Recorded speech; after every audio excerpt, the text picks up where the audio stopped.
Hi guys. Tonight we slip quietly into a world that feels familiar. At first glance, snow on rooftops, distant bells, wood smoke curling lazily into the sky. But this isn't the Christmas you know. As you step forward, your breath blurs in the icy air, and you realize you're standing in a medieval village where the cold bites sharper, the shadows feel longer, and the day ahead is stitched with rituals that would puzzle and enchant you in equal measure. The frost crunches under your boots, and for a moment, as you look around at the crooked timber frames and sagging thatch, you have this sudden, sinking moment of recognition. You probably won't survive this, not unless you embrace the strange rhythm of this century.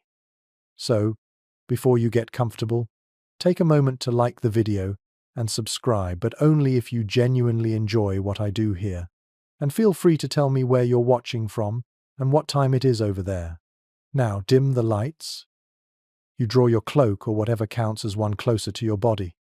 The fabric is scratchy, not soft and fleece-lined the way you're used to, and the chill immediately creeps up your arms. This is medieval winter, after all, where warmth depends not on insulation ratings, but on layers of rough wool, luck, and stubbornness. You stand in the middle of a village barely awake, roofs dusted with snow, smoke rising from a few chimneys, frost gripping the edges of shuttered windows like nature's own iron bars. Even at this hour, you can hear the distant bleating of animals stirred early, and the hollow thud of someone splitting firewood. That's your first historical truth of the night. For most medieval people, Christmas wasn't a single day but the center of a long, heavy winter season, full of preparation, community expectation, and more than a little anxiety. The feast was precious, precisely because the cold months were so hard. Even now, your toes ache inside shoes that are little more than stiff leather wrapped around coarse cloth. As you trudge along the narrow lane, you notice how crooked everything looks. Not picturesque, crooked, like a postcard, but crooked from centuries of shifting earth and imperfect hands. A rooster crows, sounding more offended than triumphant, and somewhere behind a half-collapsed fence, a dog begins to bark, as if reminding everyone that the sun hasn't officially signed off on this morning yet. You inhale and catch the faint scent of something earthy, maybe peat burning, maybe damp wool drying by a hearth. You also get the much less romantic smell of a manure pile quietly steaming beside a cottage. Ah, yes, rustic charm. Modern nostalgia tends to forget how pungent medieval life could be. But don't worry, you're easing into it. Up ahead, a woman pushes open her cottage door. She's bundled in layers, her breath ghosting around her face as she steps outside to scatter feed for her hens. The birds rush toward her, wings flapping, feet skittering over the frost.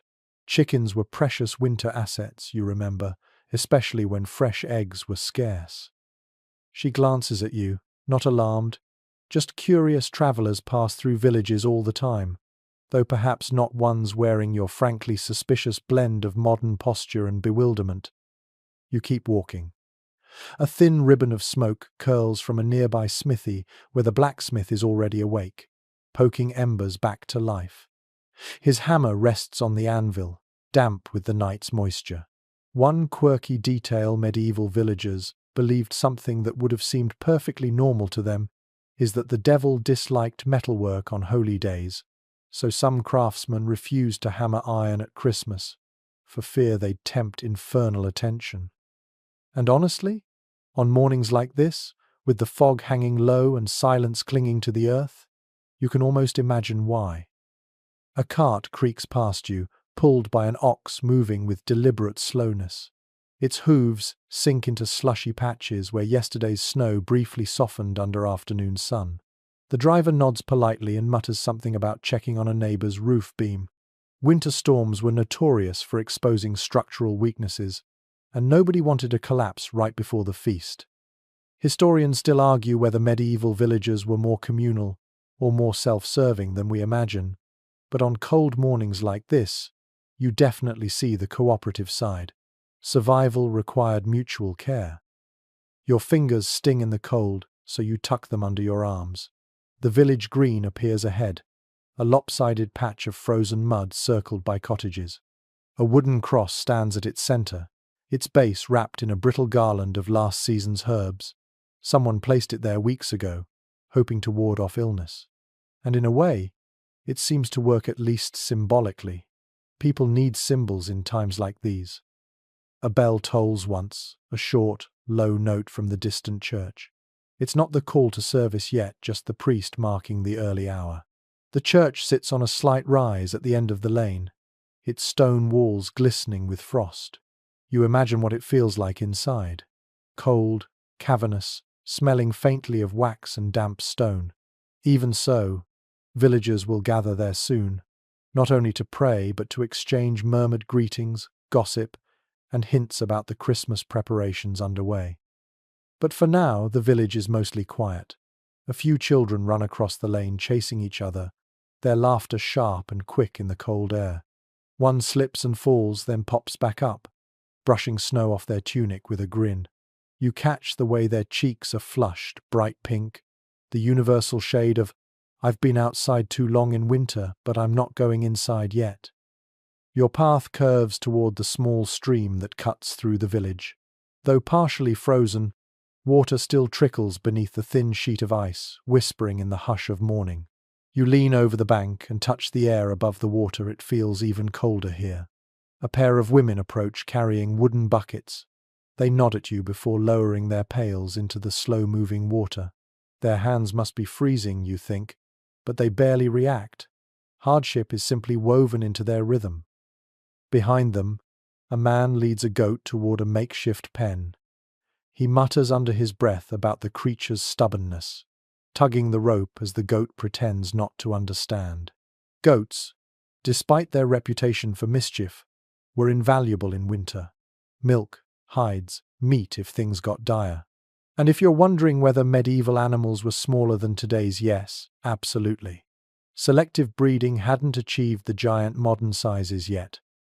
In fact, many medieval cows would look like large goats to you. It's a charming detail until you realize it means less milk, less butter, less everything. You rub your hands together for warmth. The village is fully awakening now, doors opening, animals moving, voices rising in faint snippets. Someone calls out about preparing dough for the Christmas loaf. Another talks about repairing a sleigh runner. And beneath it all, a gentle hum of anticipation lingers. Christmas is coming, slowly but steadily, and despite the cold, despite the work, despite the scarcity of winter, people cling to the promise of warmth and festivity. You move toward the edge of the village, where wooden fences give way to snowy fields. The sun has finally scraped itself above the horizon, throwing a pale light across the landscape. You can see smoke rising from distant farms and hear the sharp pecking of a woodpecker somewhere in the trees. You pause, letting the cold air fill your lungs. This is your first true glimpse of what medieval Christmas feels like. Quiet, fragile, hopeful, in a way that's almost unfamiliar.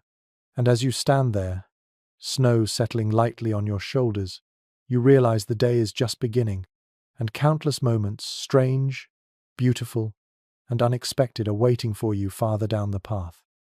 You make your way toward the village market, following the faint clatter of wooden wheels and the soft murmur of voices gathering with the morning light. The snow crunches beneath your feet in a slow, steady rhythm that feels almost hypnotic. As you approach the crooked stalls, you realize how different a medieval winter market feels from the cheerful, glittering versions you might know today. This one is smaller, rougher, tighter, and yet somehow more alive beneath the frost. The first thing you notice is the smell, not cinnamon and mulled wine, more like cold earth mixed with smoked meat and last night's fire lingering on wool cloaks. A few villagers have laid out goods on wooden boards supported by barrels. Others simply sit on low stools with baskets in front of them. It is not much, but scarcity gives every object a kind of quiet importance. You step closer to a stall where a woman sells coarse cloth folded in uneven rectangles. She runs her fingers along the fabric while explaining its weave to a customer. This is your mainstream fact of the moment: wool-dominated winter clothing in the medieval world. and entire local economies depended on it. The woman glances at you, offering a thin smile as if to say she knows you are not here to buy, but she appreciates the company anyway. A man nearby lifts a basket filled with onions. They are shriveled and tough, nothing like the plump bulbs you would find at a modern grocery store, but they are precious. Someone else sells dried fish, stiff as wood. A few lucky vendors display small pots of honey. Honey is a luxury, especially in winter, and you can feel the crowd lean in slightly whenever a jar is unwrapped. You wander deeper into the cluster of stalls. Your fingers grow numb again, so you tuck them into your sleeves. A farmer waves at you, trying to tempt you with a bundle of winter herbs tied neatly with a strand of flax. You bend to smell them. They are sharp, resinous, slightly medicinal, perfect for flavoring stews or warding off the cold, depending on who you ask. Here comes your quirky tidbit. Some villagers believed that placing rosemary beneath a pillow during the 12 days could protect dreams from mischievous spirits. You imagine someone tossing and turning, trying to decide whether the fragrance is comforting or overwhelming. The livestock section of the market sits a little farther from the main cluster. You approach cautiously. Animals in winter are not particularly happy creatures. A few geese honk to protest the cold, their breath puffing out like tiny steam clouds. A pair of pigs snuffle at the ground, hoping for scraps. One cow stands tethered to a post, her hide dusted with frost, that the farmer brushes away with gentle, almost apologetic strokes. Medieval livestock was smaller, more compact, and hardier in many ways, but winter made every creature look a little defeated. You drift back toward the human bustle where two merchants are quietly arguing over the price of a sack of barley. Their voices rise, punctuated by the occasional gesture that looks dramatic but is perfectly polite by medieval standards. Historians still argue whether medieval markets were spaces of strict regulation or informal negotiation, and watching this duo, you can see why the debate never quite settles. They haggle with intensity, yet the moment the price is agreed upon, their tension melts into laughter, friendship wrapped in competition, commerce wrapped in community. A group of children weave through the adults, giggling behind cupped hands. One of them carries a small wooden hoop. He rolls it along the icy ground with a stick, guiding it in wobbly arcs that send the others sprinting to keep up. They wear simple tunics layered with patched wool leggings, and some of their shoes are mismatched. You notice one child letting a tiny wax candle roll in his palm. Maybe he traded for it. Maybe he found it. Candles were valuable, but children in all centuries liked small treasures. A baker stands behind a table where several loaves sit cooling on a cloth. They are dense and sturdy, the kind that could survive a week without turning to mold. His breath fogs as he talks proudly about his Christmas loaf, a special recipe he will make tomorrow. He invites you to feel the crust of a bread he baked last night. You press a finger into it, hard as armor. The baker laughs and tells you that if bread does not challenge your teeth a little, it is not real bread. You pretend to agree. From the corner of your eye, you see a man with a dagger at his belt carving a small wooden toy. He works quickly, shaving curls of wood from a block until a horse begins to emerge beneath his hands. He pauses to warm his fingers over a brazier. You can tell he is one of those people who seems to fit into the medieval world perfectly, as if born to it. You offer a compliment. He shrugs modestly, though you can tell he loves the attention. The market square grows busier as the sun climbs, though the light still has a weak, wintry quality. You notice how people gather in small clusters, exchanging news and gossip in low voices. Someone mentions a merchant who arrived yesterday with foreign cloth. Another whispers about a neighbor who saw strange lights near the churchyard last night. The medieval mind was always negotiating the boundary between superstition and belief. And honestly, when the fog moves the way it does here, you might believe in strange lights too. A woman selling eggs calls out to you, offering a sample. You laugh gently and wave your hands, knowing a raw egg is not exactly something you can taste in the middle of a frozen market lane. She chuckles and tucks it back into her basket. She tells you how her hens slowed their laying as soon as winter arrived. It was a constant challenge. Families sometimes set aside the last few eggs of autumn to be used in Christmas meals. If a hen laid on Christmas Eve, the family considered it a good omen for the coming year. You step toward the edge of the market and take in the entire scene. Stalls clustered unevenly.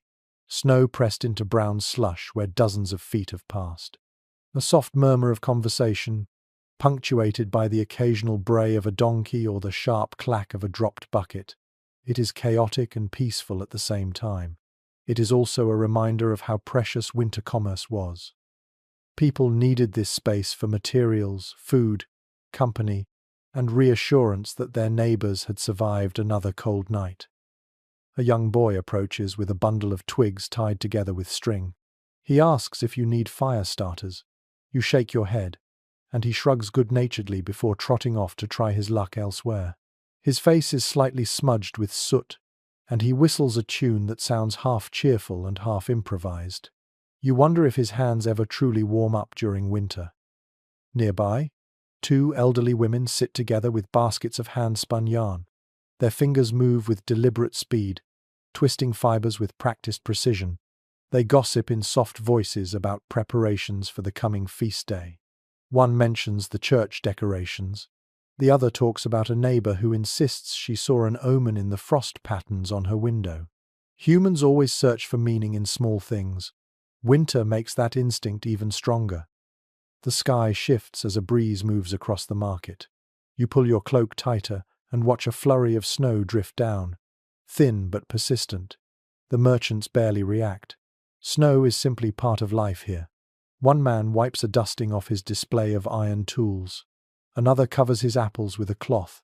Everything is practical, swift, efficient. And through it all, there is a subtle but unmistakable hum of anticipation. Winter markets are not only about survival, they are about community, celebration, the small luxuries that make the cold bearable. Even the quiet ones who barely speak seem lighter today. Christmas is close enough that people can taste the hope it brings. You take one more slow breath of the cold air, feeling it sting your lungs. The market is behind you now, but the memory of it lingers. The sounds, the smells, the faces, and the soft promise that this season, even in its harshness, carries moments of warmth waiting to be found just beyond the next snow-packed path. You walk slowly up the gentle rise that leads toward the manor estate, feeling the shift in atmosphere long before the building itself comes into view. The villagers behind you go about their business with a kind of rugged informality, but here the air grows heavier, more disciplined. Your boots slip a little on a patch of frozen mud, and you steady yourself as the outline of the manor begins to emerge through the pale winter light. It is not the towering castle you might imagine from fantasy films. Instead, it is a long, timber-framed hall with a stone undercroft, solid enough to withstand winter storms but far from glamorous. Even so, it radiates influence. This is where decisions are made. This is where status lives. As you approach, you notice a pair of servants sweeping the threshold with stiff broom bristles. Their movements are quick, almost nervous. According to commonly accepted medieval records, the household staff worked tirelessly before feast days, and Christmas demanded an especially intense flurry of preparation. Their faces are pink from the cold, and one of them stops to blow on her numb fingers before returning to her task. You offer a nod. She glances at you with polite caution, as if unsure whether you belong among the humbler visitors or the honored ones. The wooden doors of the manor swing open briefly, letting out a wave of warmer air mixed with the scent of hearth smoke and herbs. A steward steps outside with a ledger tucked beneath his arm. His cloak is neatly clasped with a small metal brooch that catches the weak sunlight. He surveys the courtyard, mentally cataloguing which chores remain incomplete. A moment later, he barks instructions at a pair of young men hauling sacks of grain. The manor relies on the village to supply food, repairs, and labor, but during Christmas it must also demonstrate generosity in return. The balance between authority and obligation feels almost like a tightrope. You take a few more steps toward the main entrance. Someone inside strikes metal against stone, probably sharpening a carving knife or a tool that will be used for the feast. The sound echoes through the courtyard in steady metallic clicks. One servant rushes past you carrying a stack of straw mats. Another lugs a bucket sloshing with water that spills onto her skirt, making her wince. She mutters something about freezing hems and hurriedly ducks indoors. Near the side of the hall, a cook and two helpers stand around a wooden table covered with vegetables wrapped in frost. They are trimming away the soft spots and nodding to each other in approval, each time they find a piece still suitable for the Christmas preparations. While you watch, the cook picks up a battered copper pot, taps its rim, and declares it worthy for one more season. You smile a little. This is the medieval version of resourcefulness. Nothing wasted. Nothing taken for granted. You shift your attention to the manor walls themselves. Ivy creeps across the boards in long, dark strands. The windows are narrow and covered with horn panes that let in light while keeping out the wind. A carved wooden figure of a saint watches over the doorway. Its features are weathered, and one hand is chipped, but it still gives the impression of silent guardianship. Few modern visitors realize that many medieval manors used religious symbols, almost like protective charms during harsh winters. Just beyond the hall, you notice a cluster of sheds and small outbuildings. A stable boy is struggling to coax a stubborn horse into its stall. The animal stamps its hooves, annoyed by the cold. The boy whispers soothing words in its ear. Animals were essential to a manor's productivity, and winter required vigilance. A single illness could disrupt the entire household rhythm. You wander around the back of the manor, where the smokehouse sits on a slightly raised patch of ground. A thin veil of fragrant smoke escapes through its vent. Inside, strips of meat hang from hooks, glistening in the dim light. The preservation of food was both an art and a gamble in this climate. According to well-regarded accounts from the period, smoked and salted meats were precious winter staples that could make the difference between a lean season and a disastrous one. A chilly breeze sweeps across the courtyard, making you pull your cloak tighter. Overhead, a pair of crows circle lazily before settling on the roof. They ruffle their feathers and stare down at the activity with an unsettling kind of intelligence. In some regions, people believed that crows near a manor just before Christmas hinted at a shift in fortune. Whether that was good or bad depended on the storyteller. You glance at them with mild suspicion before continuing your exploration. A maid approaches carrying a bundle of greenery. Sprigs of holly, ivy, and maybe a branch of yew peek out from her arms. She hurries toward the hall, carefully avoiding the slush so she does not soil her skirt. Decorative greenery served both symbolic and aesthetic purposes, a custom deeply rooted in pre-Christian traditions but seamlessly folded into Christian celebrations. She nearly stumbles when you offer to hold the door for her, surprised that a stranger would bother. Her cheeks redden as she thanks you and darts inside. You follow her through the doorway, stepping into the dim interior of the great hall. The warmth hits you immediately, though it is not the comfortable, even heating of modern rooms. Instead, it is a patchwork warmth, strongest near the central hearth and weaker along the edges. Your eyes adjust slowly. Long trestle tables line the walls. A high table at the far end is draped with a cloth that looks far finer than anything you saw in the village market. Servants are polishing cups, arranging benches, and hanging decorations from beams overhead. Above you, the rafters stretch like the ribs of a giant creature. Shadows cling between them. Candles flicker along the walls, giving the hall a gentle golden glow. You step farther in and inhale the mingling scents of wood smoke, herbs, animal hides, and warming ale. The atmosphere feels expectant, almost like the hall itself is preparing to breathe differently when the feast begins. A man in a worn but dignified tunic approaches and asks if you need assistance. His voice is polite but guarded, shaped by training and hierarchy. You tell him you are simply observing. He nods and explains that the household has spent weeks preparing for the Christmas celebrations. He mentions that the Lord intends to host not only the immediate household, but also some neighboring tenants. You sense both pride and pressure in his tone. He then casually mentions that there is disagreement among chroniclers about whether all manors observed the same level of generosity during this season. You imagine the contrast between a lavish feast in one household and a modest one in another. Social rank decided everything. You thank him and wander toward a small alcove where embroidered banners rest against the wall. The needlework is intricate, though slightly frayed around the edges. One banner depicts a boar, another features a star, a third shows a chalice. These symbols have layered meanings that vary from region to region. One curious detail you recall is that some manors used such banners to subtly communicate alliances or past victories, even during religious celebrations. As you stand near the hearth, two servants walk past while whispering about the arrangements for tomorrow. One wonders whether the travelling minstrel who visited last winter will return. The other complains about how many trenchers they must carve from stale bread. Their conversation paints a picture not often highlighted in history books.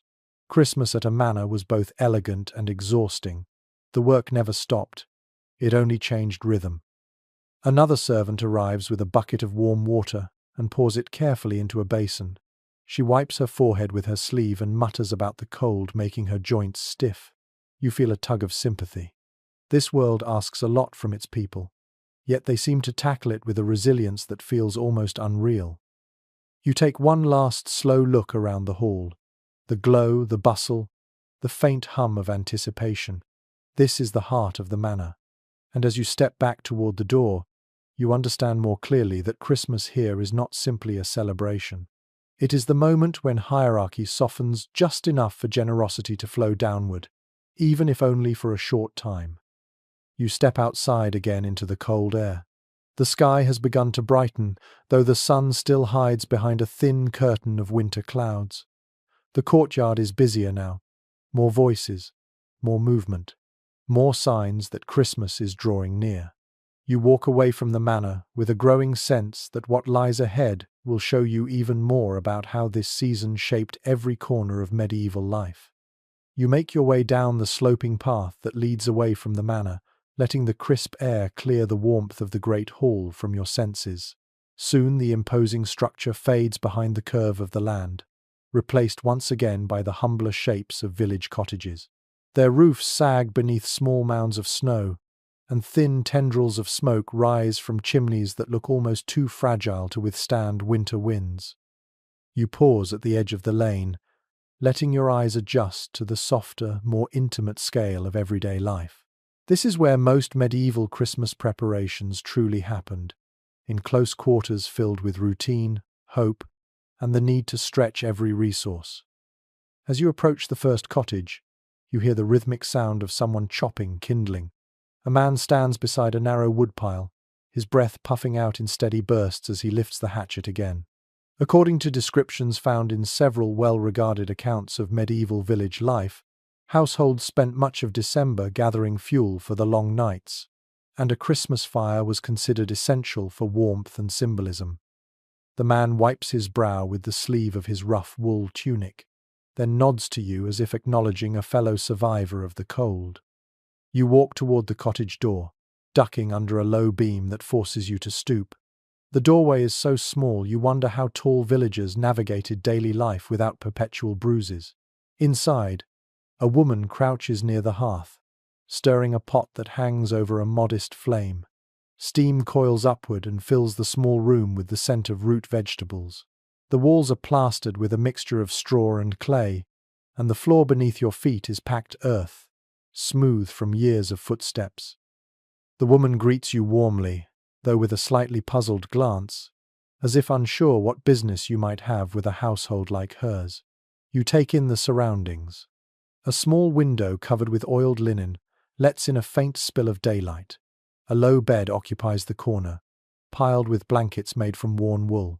Dried herbs hang from beams overhead. In the faint light they cast spidery shadows that sway with each flicker of the fire. A toddler toddles past you in uneven steps, clutching a wooden spoon like a treasured relic. His cheeks are rosy from the heat of the hearth, which feels comforting despite its uneven warmth. The woman laughs softly and adjusts a shawl around her shoulders. She explains that she is preparing a simple dish made from turnips, onions, and whatever scraps remain from earlier in the week. It is not a feast yet, but it is hearty and familiar. She tells you that the real cooking will begin tomorrow when the village contributes to the community celebration. A curious detail you recall from a collection of rural customs is that some families placed a small dish of grain beside the hearth on Christmas Eve as a sign of goodwill toward household spirits.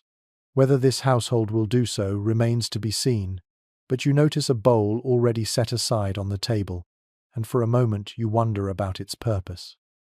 The man who was chopping wood enters through the door, stamping snow from his boots. He hangs his hat on a peg and settles beside the fire.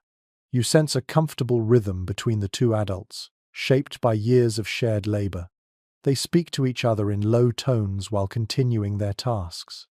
The woman doles out a portion of the simmering stew to taste, checking the seasoning. He comments on the thickness. It is simple domestic conversation, but it grounds the scene with a kind of quiet authenticity. You glance toward the ceiling where smoke curls into the thatch. It escapes through a small hole in the roof, though much of it lingers inside the cottage. Your eyes water slightly. Medieval homes rarely had chimneys as you know them, and smoke inside was normal. People believed that the darkened rafters kept pests away. Whether this belief had any truth is uncertain, but it speaks to the way necessity shaped folklore. A young girl sits on a low stool beside the bed. She is mending a tear in a wool tunic with precise, careful stitches. Her fingers move with quiet skill. She offers you a shy smile. You return it, then watch as she ties off the thread with a small knot. A moment later, she stands to show her mother, who praises her handiwork. The girl beams, and the warmth of that expression rivals the glow of the hearth. The family invites you to sit for a moment, and you lower yourself onto a wooden bench. It creaks softly beneath your weight. The man explains that tomorrow will be busy for everyone. Some families will bring bread, others ale, others meats or cheeses. He tells you that people contribute according to what they can afford, and that Christmas is one of the rare times when even modest households feel a sense of collective abundance. He also mentions that scholars do not entirely agree on whether every village practiced communal celebrations or if this varied widely by region. You can imagine how geography, wealth, and local tradition might influence each community differently. The woman adds that she hopes the weather will improve before sunrise. Last year, a storm swept through the village on Christmas Eve, burying the footpaths beneath heavy snow and delaying the procession to the church. She describes the chaos of trudging through drifts while carrying baskets of food and trying to keep candles from blowing out. You picture it clearly, and you have to admire their perseverance. The toddler begins banging the spoon on a small wooden bucket, creating a hollow thump that fills the cottage. His sister laughs and imitates the sound by tapping her thimble on the stool. The rhythm becomes a little household symphony, cheerful in its randomness. It reminds you that medieval life, though difficult, was not without moments of joy. The family's dog wanders in from outside. He is small, scruffy, and clearly beloved. He trots directly to the hearth and collapses in a fluffy heap, soaking in the warmth. The girl reaches down to scratch behind his ears, and the dog sighs in contentment. You cannot help but smile. Even in the 15th century, dogs knew exactly how to find the best spot in the house. The woman stands and moves to a wooden chest near the bed.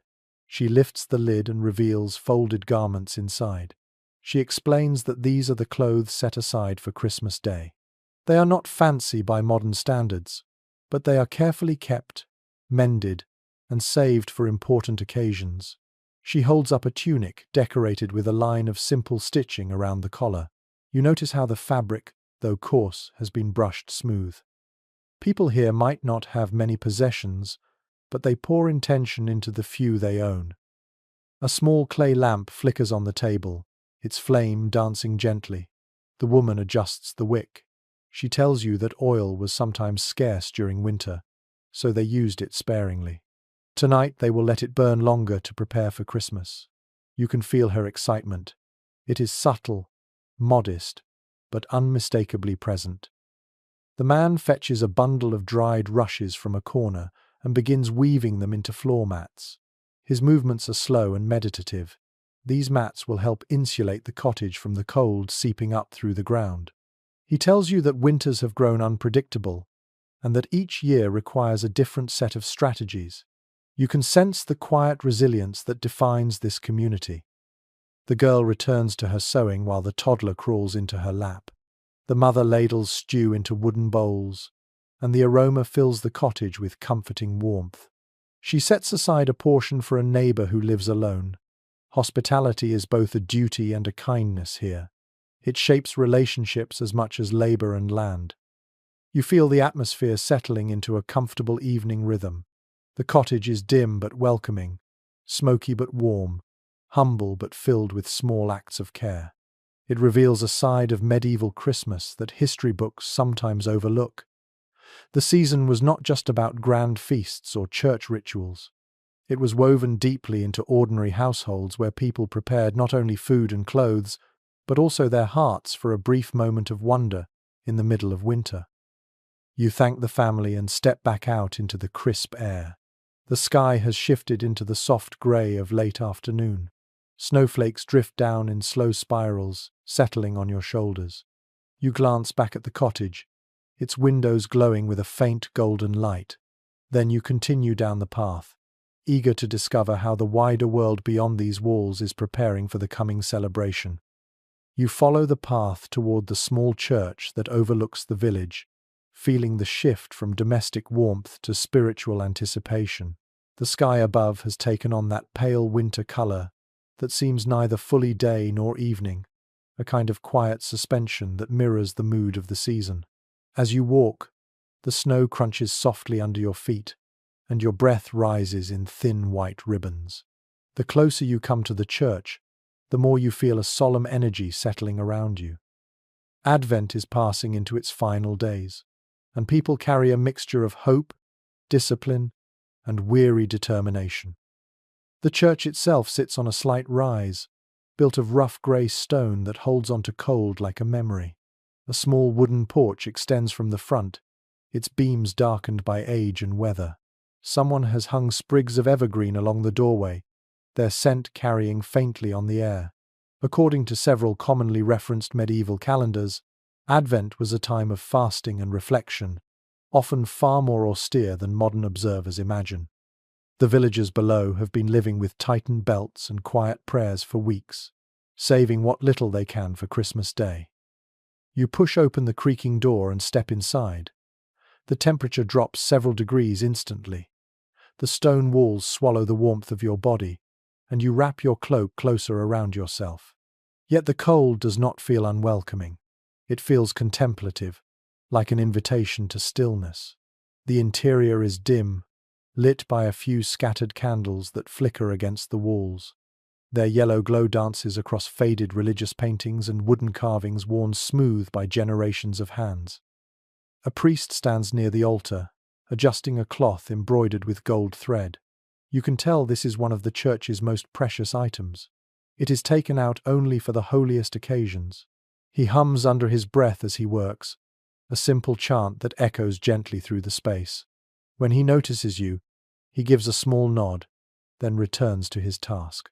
You wander slowly down the aisle, taking in the scent of wax, cold stone, and a faint hint of incense lingering from earlier prayers. A young acolyte kneels at one of the benches, polishing a brass candlestick with determined strokes. She glances up when she hears your footsteps and offers a shy smile before lowering her head again. According to some of the better documented parish traditions, children often helped prepare the church for Christmas, seeing it as both an honor and a duty. The girl pauses for a moment to warm her hands before continuing her work. You run your fingers along the back of a wooden pew. The surface is smooth in places and rough in others, shaped by centuries of use. A tiny carved symbol catches your eye, something that looks like a star or perhaps a flower. It might have been etched by a restless parishioner ages ago. One of the small details that rarely makes its way into histories of medieval worship is how often people left little marks like this, quiet traces of presence. A man enters carrying a bundle of fresh greenery. Holly, ivy, and small branches of fir spill from his arms. He bows slightly to the priest before draping the decorations along the chancel rail. The greens brighten the dim space with their deep colours and add an earthy fragrance to the air. You recall reading that greenery served as a reminder of life enduring through winter, a symbol adopted from older customs and repurposed into the rhythm of Christian worship. The blend of past and present feels very clear here. A bell rope hangs near the door, frayed from many winters of use. You imagine the sound it will make later, ringing across the snow-covered village to call people to the Christmas Eve service. The echo bouncing off the hills, the children running in excitement, the adults pulling cloaks tighter as they hurry up the path. A memory not yet lived but somehow familiar. In a small side chapel, two women arrange candles with meticulous care. They whisper to each other as they work. One mentions that last year they ran out of wax and had to melt down old candle stubs. The other responds that she hopes the bees will be plentiful in spring so they can replenish their stores. Their quiet conversation reveals how deeply the season's shape lives here. Every resource has a cycle. Every shortage has a consequence. You kneel for a moment near the altar, not out of obligation but to feel the stillness more fully. The cold seeps through the stone floor into your knees, but the silence around you holds a kind of gentle weight. A few villagers enter quietly, lighting candles one by one. The glow grows warmer as flames accumulate. A soft murmur of prayer spreads through the hall. Nearby, two elders sit together on a bench, recalling past winters. One of them mentions that some older texts describe Advent as a season of strict discipline, though he laughs and adds that people sometimes found small ways to bend the rules. The other counters by saying that different regions followed different customs, and that researchers still debate how uniform these traditions actually were. Their discussion is calm, reflective, full of the kind of lived knowledge that bridges the gap between record and reality. A gust of wind rattles the church door. Snowflakes flutter inside before settling on the stone floor. A boy hurries over to sweep them away with a bundle of straw. He hums a tune as he works, perhaps a practice run for the hymns he will sing tomorrow. You notice that he looks both excited and nervous. Christmas is a major moment in the village rhythm, and everyone has a role to play. The priest finishes arranging the altar cloth and steps back to admire the effect. His expression softens. Then he crosses the room with slow, thoughtful steps, pausing beside you. He tells you that this time of year always brings a mix of gratitude and fear. Gratitude for survival, fear of the months still ahead. He explains that the church attempts to offer comfort during Advent, reminding people that winter is not only hardship but also a promise of renewal. His voice carries a gentle certainty shaped by years of guiding a small flock. You watch him move toward the choir stalls where a book of chants rests open. The pages are thick and yellowed. Inked notes rise and fall like tiny mountains across the parchment. He runs a hand over them and hums again, almost under his breath. The melody echoes faintly through the rafters. The harmony feels ancient, steady, comforting. A visitor arrives carrying a small bundle wrapped in cloth. She approaches the priest and places it on the altar. You learn that it contains a few candles she made at home, offered as a gift for the Christmas services. Her hands tremble slightly from the cold, but her eyes glow with quiet pride. Simple contributions like this were essential for parish life, especially in smaller villages with limited resources. The sun outside begins to fade, casting long beams of light through the small windows. The church fills with a soft golden haze. Work slows as people step back to admire the scene. The greenery, the candles, the polished brass, the carefully arranged altar. A shared creation shaped by many hands. You linger near the rear of the church, letting the atmosphere wash over you. The hush, the scent of holly, the faint sound of chanting from someone practicing alone. It feels peaceful, almost sacred, even for a modern visitor who did not grow up with these customs. Advent here is not only a wait for Christmas. It is a pause in the middle of winter where time stretches differently, quieter and deeper. You step outside again, into the crisp evening air. The light has dimmed, and the first stars begin to emerge in the wide winter sky. Behind you, the church glows faintly through the windows, a beacon of anticipation. Ahead, the path leads back down toward the village, where homes flicker with early lamplight. You follow it slowly, knowing that the next steps will bring you deeper into the heart of how medieval people experienced the holiday season. You follow the narrow road that winds away from the village centre, feeling the cold bite a little deeper as the path flattens into open countryside. The snow here is untouched except for a few scattered tracks, each one telling a story. A pair of cart ruts frozen into the earth, hoofprints spaced evenly like musical notes. A trail of small boot marks where someone hurried along before sunrise. You step carefully between them, your breath rising in soft white clouds. The winter road stretches ahead in a gentle curve, bordered by hedges stripped bare of leaves. Their branches reach out, like thin fingers, clicking lightly in the breeze. According to several well-documented travel accounts from the later Middle Ages, winter journeys were notoriously difficult, yet people still traveled for trade, pilgrimage, or family duties. The cold season did not stop movement. It only made every mile feel more precious. A distant figure appears on the ridge. The silhouette grows clearer as you walk, resolving into a traveler bundled in layers of rough wool. A staff taps the frozen ground with steady rhythm. When he draws closer, you notice the small wooden box tied to his belt. Inside, he explains, are relics he carries from village to village. He is a kind of wandering religious hawker, a role more common than most people today imagine. Some villagers welcomed such visitors for the stories they brought. Others eyed them with suspicion. The man nods politely before continuing down the road. His staff leaves a neat line of punctures in the snow behind him. You watch him vanish around a bend, then listen to the silence settle again. The landscape feels vast in its stillness, a white canvas stretching in every direction. A little farther on, you hear the distant creak of wheels. A cart approaches slowly, pulled by a pair of oxen whose breath rises like steam. A merchant sits atop the wooden plank seat, wrapped tightly in a cloak. He greets you with a weary smile. The cart bed behind him is loaded with sacks, pottery, and what looks like a bundle of woolen cloth. He tells you that he is bound for the next market town, hoping to arrive before nightfall. He taps one of the sacks and mentions that some of the goods inside were traded earlier that morning. He chuckles as he describes the difficulty of keeping pottery from cracking in the cold. You walk beside the cart for a moment. The oxen plod patiently, their hooves compressing the snow with each heavy step. The merchant warns you to avoid traveling alone late in the day. Winter roads could be treacherous, not only because of weather, but also because of predators, both human and animal. According to many chronicles from the period, wolves sometimes followed travelers for miles, waiting for weakness. Whether every account is accurate remains uncertain, but the stories shaped how people approached the winter landscape.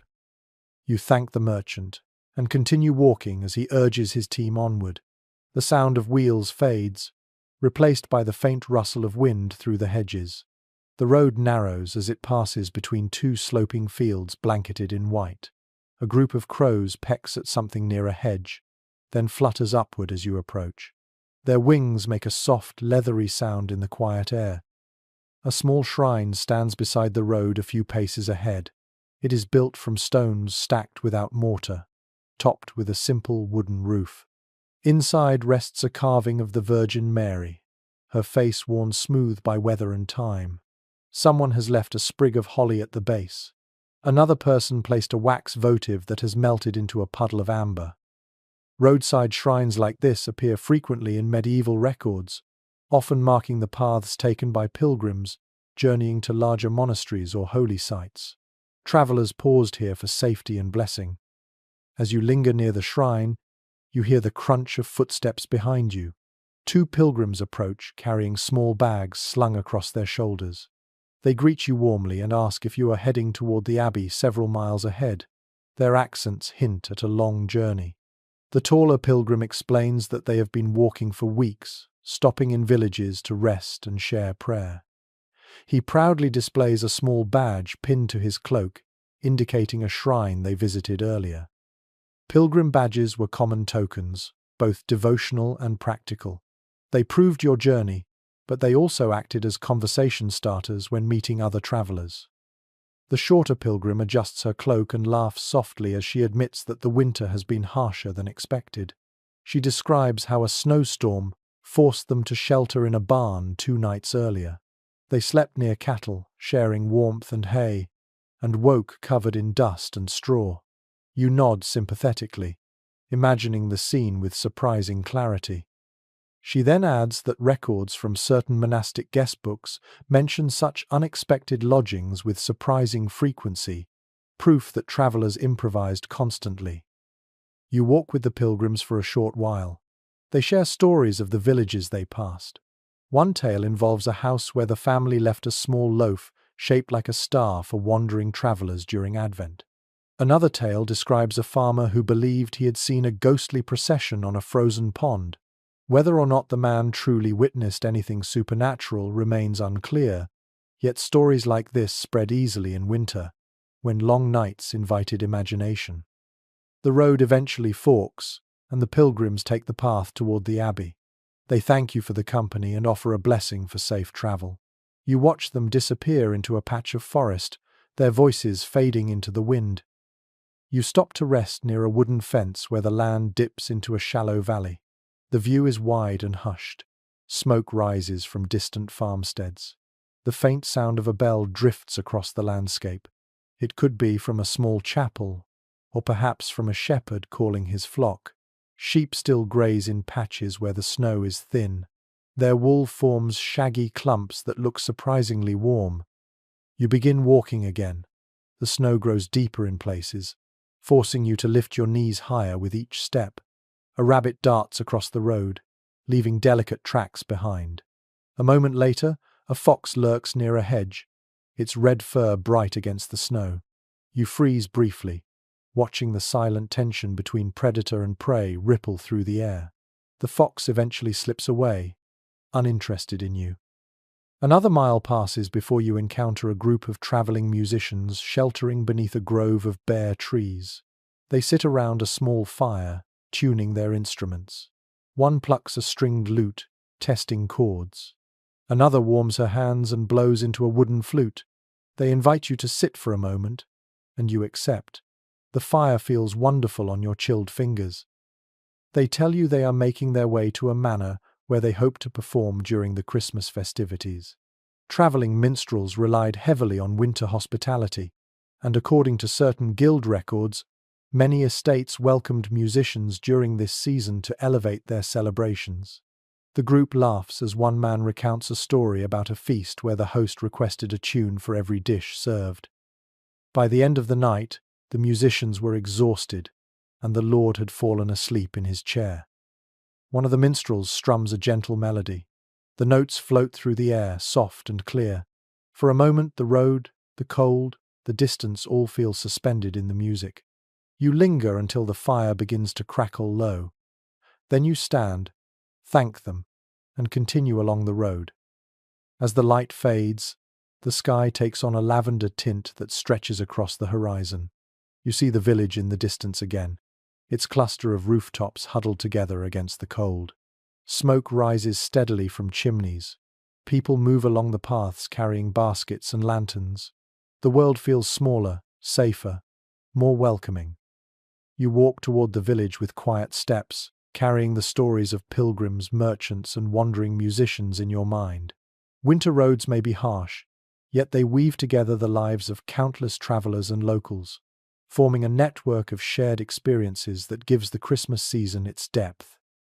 Ahead waits the next part of your journey, filled with shadows, superstition, and the ancient whispers that cling to winter nights.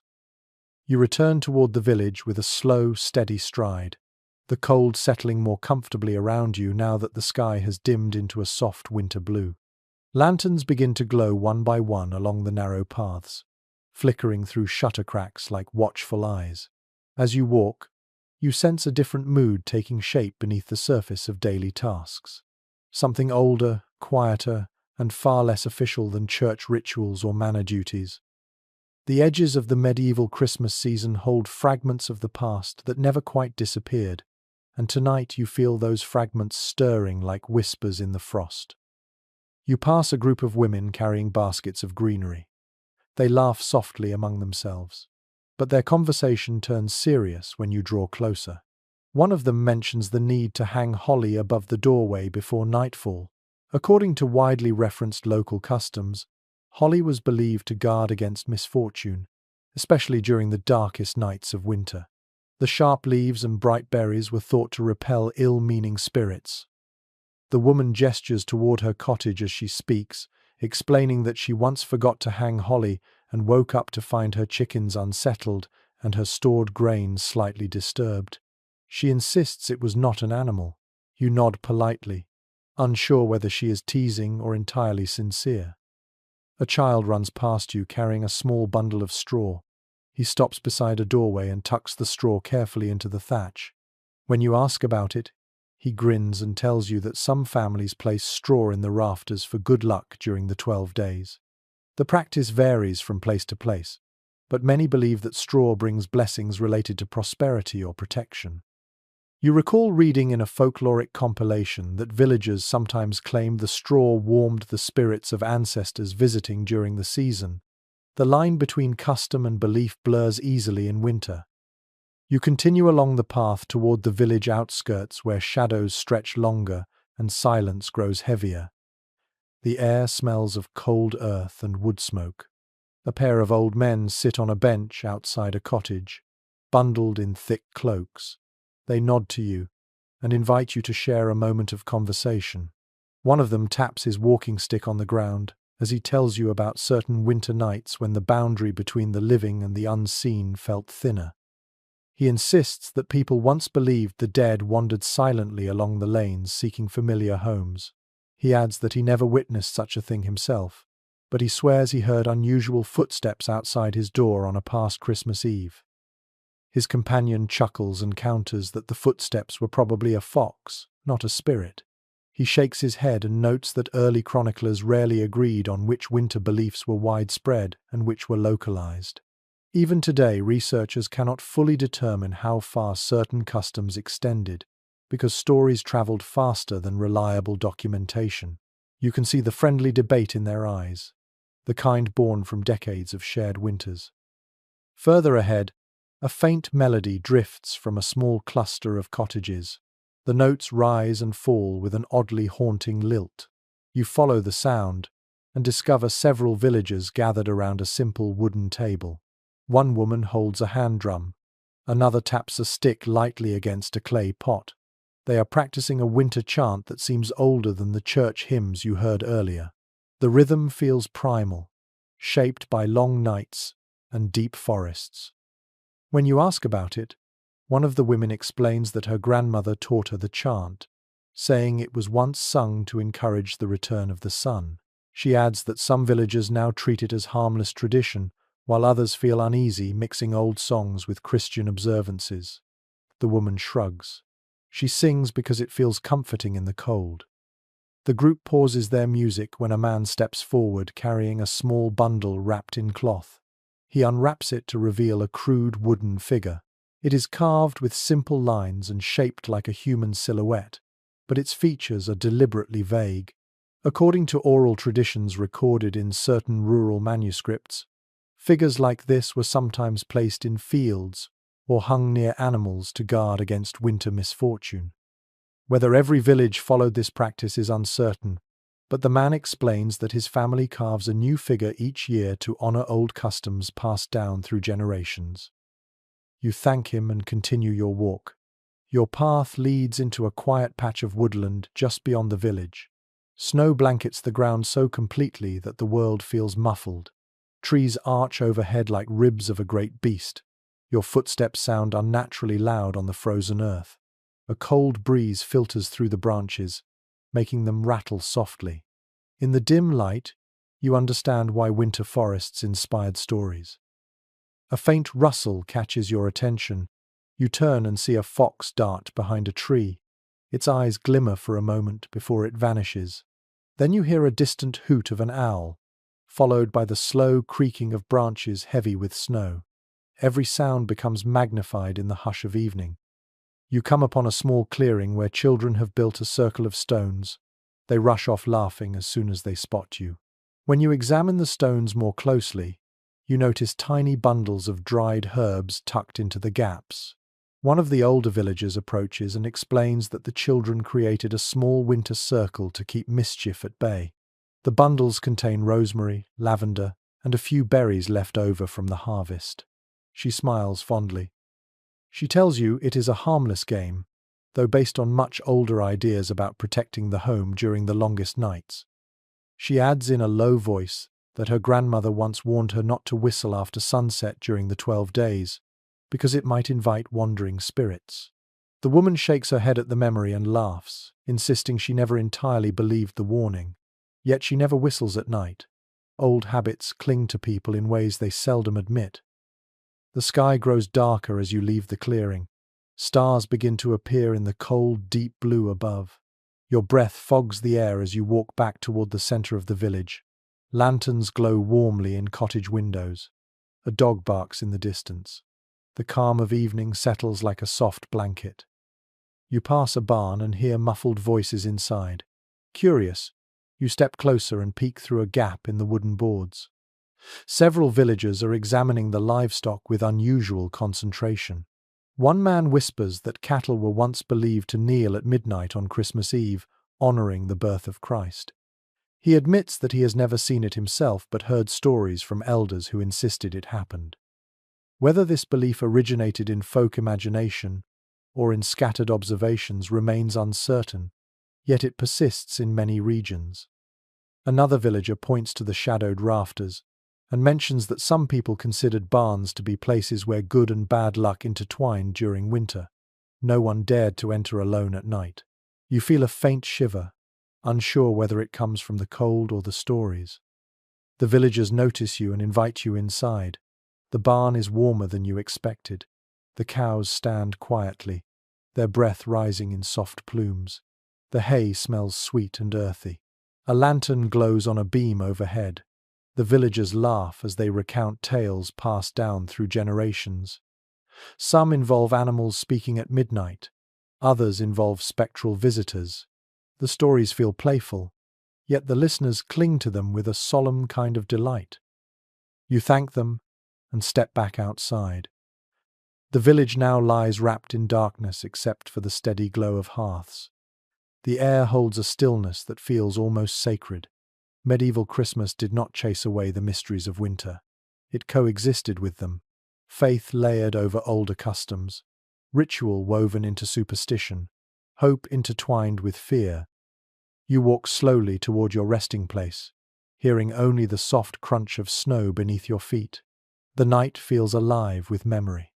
And as you approach the heart of the village again, you sense that tomorrow will draw you deeper into the preparations that transform winter scarcity into a moment of celebration.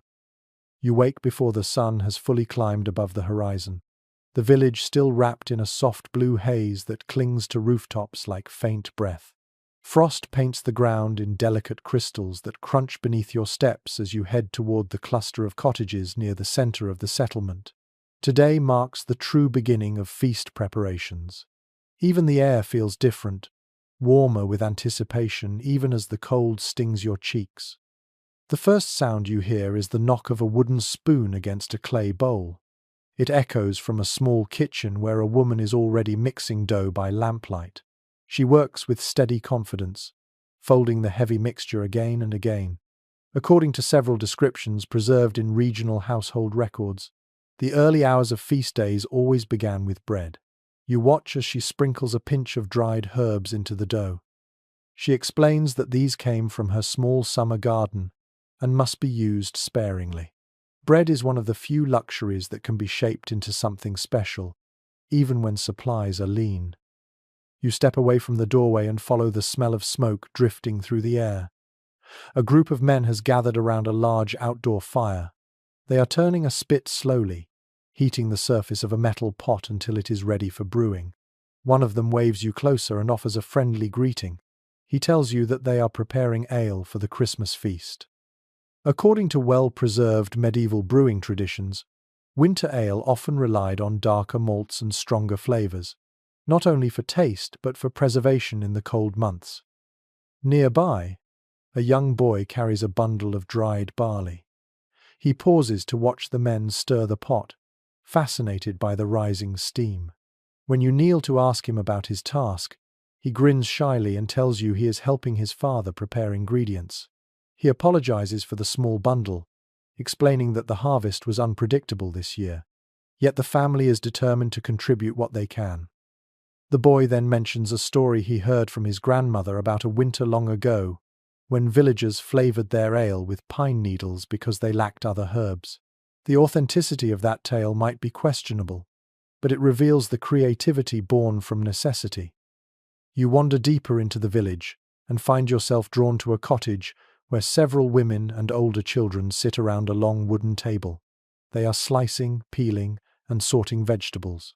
Piles of turnips, carrots, and onions line the table like humble jewels of winter survival. The youngest girl grumbles as she tries to peel a particularly stubborn carrot, and one of the older women laughs, handing her a sharper knife. A pot simmers in the hearth, releasing a warm, savory aroma that fills the room. One of the women gestures for you to taste the broth. You dip a spoon into it and immediately feel heat spread through your chest. She nods with satisfaction, explaining that they are preparing stock to flavor several dishes tomorrow. She points to a basket of dried apples and tells you they will be stewed later. According to accounts in various monastic kitchens, dried fruits were prized ingredients in winter feasts because they reminded people of warmer seasons. In the corner of the room, a man sits carving a series of wooden trenchers. His fingers move with practiced skill. Each trencher will serve as a plate for tomorrow's feast, though their durability depends heavily on how dry the wood has become. He explains that families often reused trenchers from previous feasts, but some preferred to carve new ones if the old had grown too cracked or worn. He chuckles and adds that certain villages believed fresh trenchers invited good fortune. Whether that belief holds truth is unknown, but the tradition persists here. You continue through the village until you reach a barn open wide to the cold morning air. Inside, a few villagers prepare meat for salting and roasting.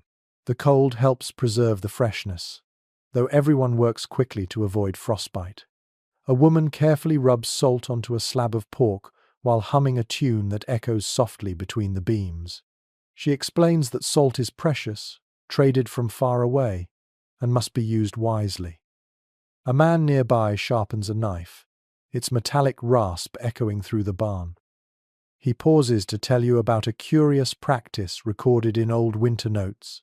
Some villages believed that singing while preparing meat protected it from spoilage.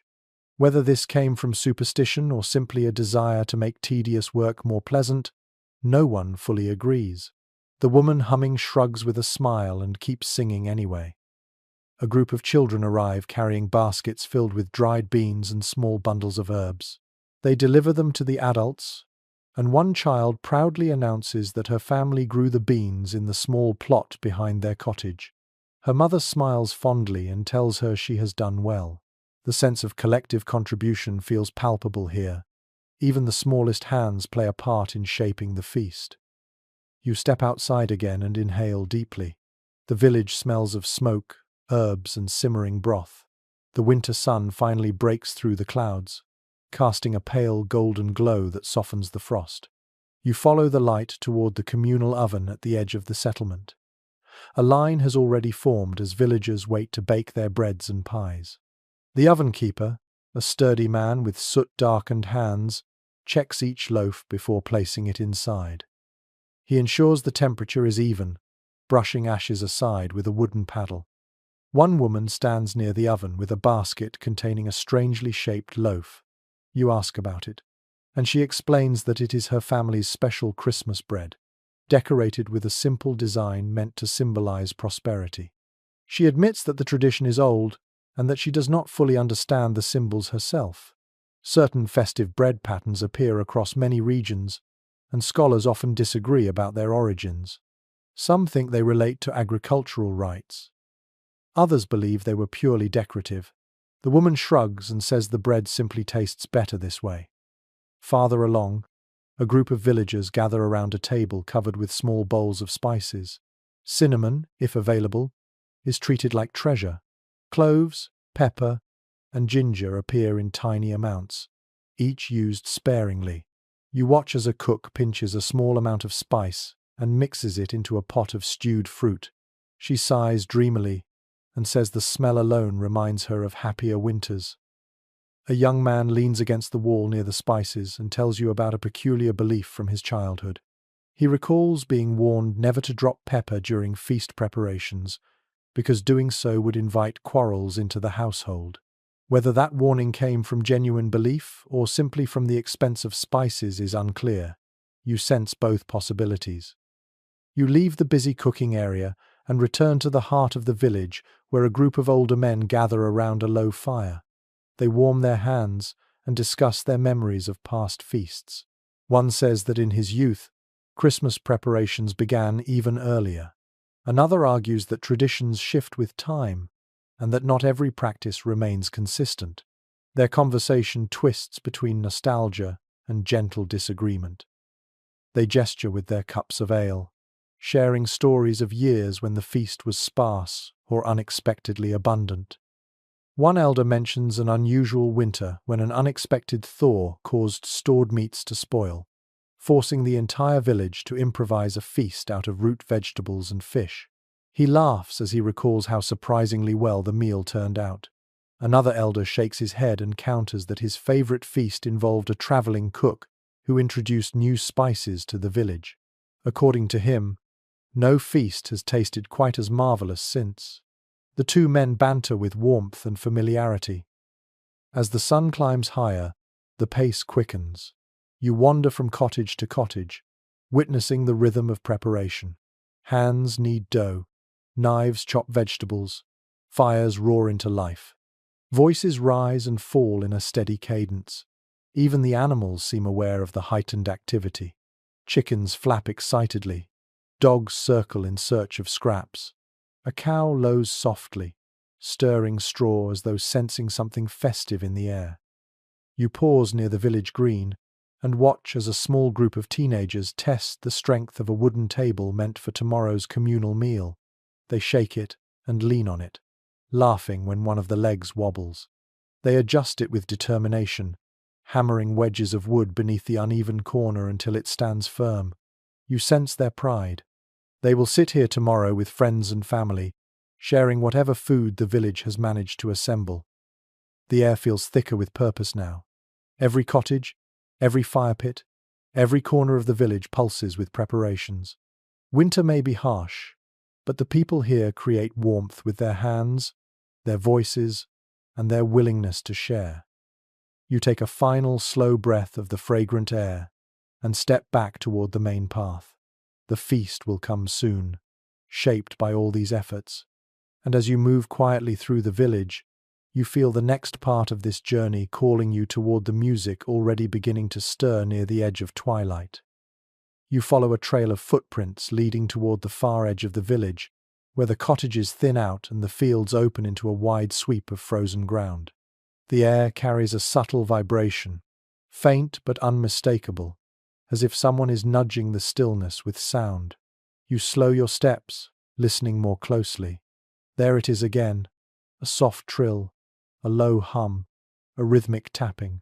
Music is waking up before the feast itself, slipping into the winter air like the first warm breath of celebration. As you near a small barn, the sounds grow clearer. You push open the door and find several villagers gathered inside, instruments resting across their laps. The space smells of straw, damp wool, and the faint tang of cold iron. A few lanterns hang from the beams, casting gentle circles of light.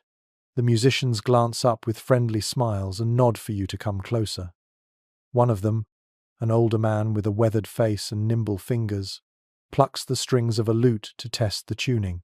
He winces slightly and makes a small adjustment. According to commonly cited musical manuscripts from the period, medieval musicians tuned their instruments by ear, relying on memory, instinct, and the acoustics of the room. The man tells you that the cold makes the strings tighten unpredictably. He warms his hands by a small brazier before strumming again. This time, the note resonates like an amber drop in the air.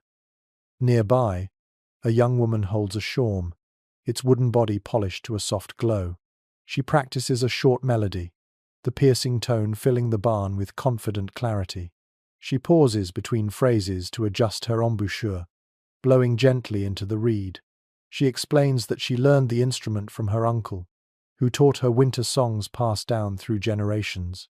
Some of the tunes have Christian origins, while others feel older, shaped by farmland rhythms and seasonal ceremonies.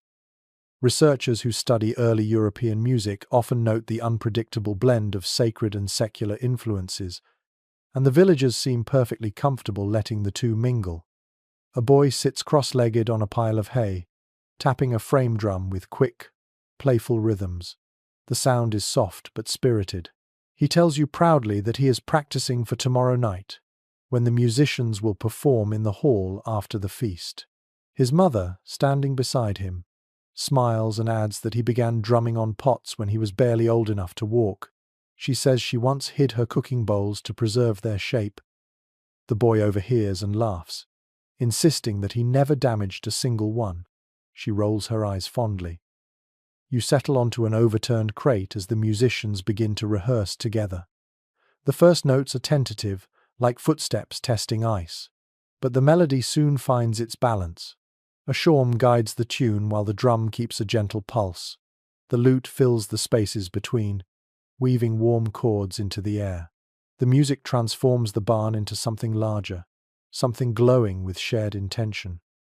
The players stop occasionally to adjust their rhythm or debate the next phrase. One musician suggests adding a brief pause between two sections. Another argues for a faster tempo. Their discussion drifts into friendly disagreement, highlighting how medieval music lacked the strict notation systems familiar today. Many performers relied on memory and improvisation. Even well-preserved chant books provide only fragments, leaving much to interpretation. No wonder modern scholars cannot fully reconstruct how all these pieces were performed. The villagers, however, seem perfectly content, trusting their instincts. You move toward the far wall where several handmade instruments rest on a wooden shelf. A simple reed pipe lies beside a harp with missing strings. A small bell rests next to a carved wooden rattle filled with pebbles. A musician notices your interest and explains that some instruments are played only during the 12 days, because their sounds were once believed to chase away winter mischief. Whether or not this custom traces accurately across regions remains uncertain, but the idea clearly matters here. The musician picks up the small bell and lets it ring softly. Its tone is bright and delicate. He tells you his grandmother used to ring a similar bell when preparing for Christmas Eve, claiming it kept the house cheerful.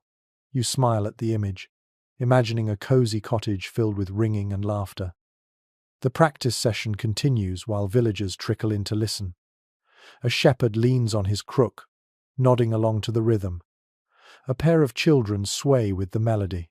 A baker arrives with a basket of warm rolls, offering them to the musicians in exchange for a preview of their performance. They accept happily, and soon the barn fills with the smell of fresh bread mingling with the sound of lively music. A few villagers begin humming along, their voices blending into a soft harmony. One woman sings a short verse in a dialect that carries a lilting, almost playful cadence. She explains afterward that it is a regional carol her mother used to sing. The lyrics describe the return of warmth after winter, though in symbolic terms that hint at both Christian and older seasonal imagery. The overlap reflects the blending of traditions during this period, a phenomenon that leaves historians debating where one custom ends and another begins. The musicians take a short break. You wander outside into the cold, letting the music echo faintly behind you. The fresh air carries whispers of the melody, and the sky has shifted into a clearer shade of blue. You walk along the path and spot two men lifting a heavy drum into a cart. They greet you and explain that they are delivering it to the manor for the main festivities. They mention an amusing detail drawn from their own local lore. The drummer once fell asleep during a performance years ago, right in the middle of a solemn piece. The entire hall laughed about it for weeks. Stories like these travel far in small communities. You return to the barn just as the musicians begin another piece. This one is slow and contemplative, shaped by long notes and gentle harmonies. It feels like a winter evening distilled into sound. The shawm leads with a mournful tone, the lute provides warmth beneath it, and the drum barely taps at all, leaving space for the melody to breathe. You close your eyes for a moment and imagine how this music might feel inside the candlelit hall tomorrow night, echoing through beams and rafters. As the piece ends, the musicians exchange glances of approval. Their preparations are nearly complete. The barn glows with quiet satisfaction, as if the music itself has warmed the air. You step outside again, walking slowly toward the center of the village. The sound of music lingers behind you like a comforting shadow. The day continues to unfold, and with each step you sense the feast drawing nearer.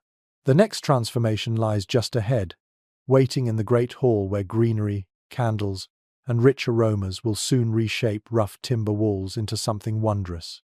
You walk slowly toward the manor again, as the afternoon deepens into a warm amber glow. The snow on the ground glistens faintly, and your breath floats like pale smoke around your face. The air holds a sense of expectancy. Something is shifting inside the great hall. Even from a distance, you can see villagers moving in and out of the doors with bundles of greenery, armloads of candles, and baskets filled with cloths. Today is the moment when rough timber walls begin their transformation into a place worthy of Christmas. As you step into the courtyard, the sound of steady work greets you. Laughter, conversation, and the dull thud of wooden mallets blend together in a comforting rhythm. You cross the threshold and feel an immediate change. The hall is no longer dim and empty. It is alive with color and motion. Sprigs of holly hang from beams, ivy wraps around pillars, and fresh branches of fir have been arranged along the walls. According to widely circulated descriptions of medieval festive customs, winter greenery symbolized endurance, reminding everyone that life held firm even in the darkest months. The hall feels warmer simply from the presence of so much living color. Servants bustle everywhere. One carries a bucket of warm water to wipe the tables. Another carefully unrolls a long woven cloth, smoothing its wrinkles with patient hands. Several villagers arrange candles along the high table, testing their placement so that light will fall just right when the feast begins. You watch as they measure the distance between each candle with their fingers. Precision matters, not for luxury but for safety. A poorly placed candle could spell disaster in a timber hall. A man climbs a ladder to hang a garland high above your head. He pauses halfway up to rest, blowing into his hands to warm them. He explains that the garland must be placed firmly enough to withstand drafts from the open doors. He mentions that one year a garland fell onto a platter of roasted meat during the feast, causing an uproar. Whether the story has grown exaggerated over time is unclear, but his grin suggests a fond memory rather than a true catastrophe. You move toward the center of the hall where the hearth blazes with new vigor. Its flames crackle and snap, filling the room with a comforting heat. Smoke curls upward into the rafters, leaving traces of warmth on the cold beams. A woman stands nearby, stirring a cauldron of spiced wine. The aroma drifts through the hall, rich with hints of honey and herbs. She offers you a small ladleful to warm your hands.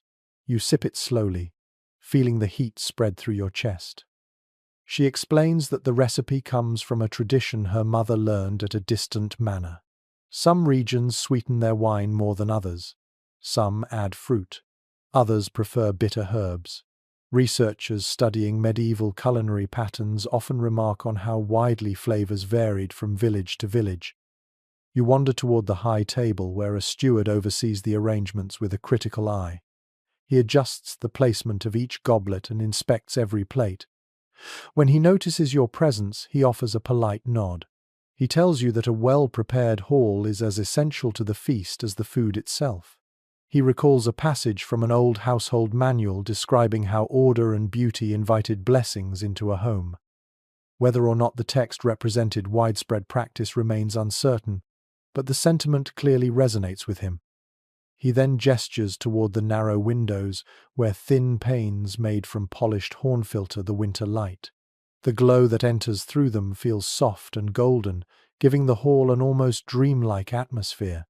The steward explains that these windows were polished earlier in the day, a task requiring sand, oil, and a surprising amount of patience. He notes that light plays an important part in Christmas celebrations, symbolizing hope in the darkest season. You feel the truth of this as you watch the afternoon sun illuminate the greenery. A young girl works diligently at one of the tables, arranging small bowls of salt and herbs. She hums a tune as she moves. Her mother checks her work and smiles with pride. The girl explains to you that certain herbs placed on the table help keep food fresh. She adds a mischievous detail, claiming that if someone accidentally spills salt during the feast, they must give a small gift to the person sitting beside them. She admits the rule might be more playful than ancient, but traditions evolve with each generation. Nearby, a pair of men carry a large tapestry between them. They stretch it across the back wall with careful hands. The image woven into it depicts a winter landscape dotted with trees and animals. The colors are muted yet beautiful, fading unevenly with age. One man tells you the tapestry only hangs during the Christmas season. Its presence honors a past lord who once brought it from a distant town. Whether the story is fully accurate or embellished, you sense the pride in their voices. The musicians you visited earlier begin arriving with their instruments. They place themselves along one wall to test the acoustics. The shawm calls out a clear, bright note that echoes pleasingly. The lute responds with a warm chord. A boy taps his drum softly, gauging how the sound carries across the hall. The musicians nod in approval, adjusting their positions for the best effect. Their presence adds a spark of excitement, as if the hall itself is preparing to breathe music. You step aside as a woman hurries past with a tray of polished cups. She sets them near the hearth to warm slightly, explaining that cold cups dampen the taste of ale. You would never have thought of such a detail, yet it reveals the care woven into every corner of this event. She mentions that an old story claims warm ale grants good fortune for the coming year. Few take the tale literally, yet everyone appreciates a drink that does not numb the tongue.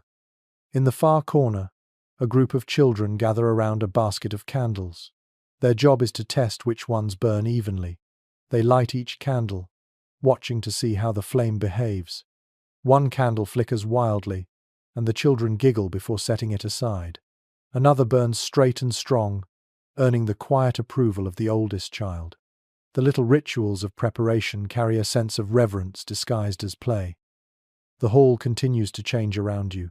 Tables gleam beneath freshly polished wood. Benches stand in neat rows. Greenery sways gently whenever someone passes, releasing small bursts of fragrance into the air. The servants, who earlier moved with cautious reverence, now walk with a sense of growing pride. The transformation feels nearly complete. You wander toward the door for a final look. From the threshold, the great hall glows with life. Shadows dance across the walls. Candles flicker in clusters, their light shifting across branches of holly and ivy. The decorations soften the harsh lines of timber and stone, turning the space into something far more inviting than its usual utilitarian form. You step outside, letting the cold settle on your cheeks again. Behind you, the hall radiates warmth through the wooden doors, promising laughter, stories, and music. The feast draws closer with each passing moment. The village holds its breath in anticipation. You walk away from the manor, feeling the glow behind you like a gentle push. The next part of the night will carry the weight of expectation, the hush before celebration. And soon, Christmas Eve will begin.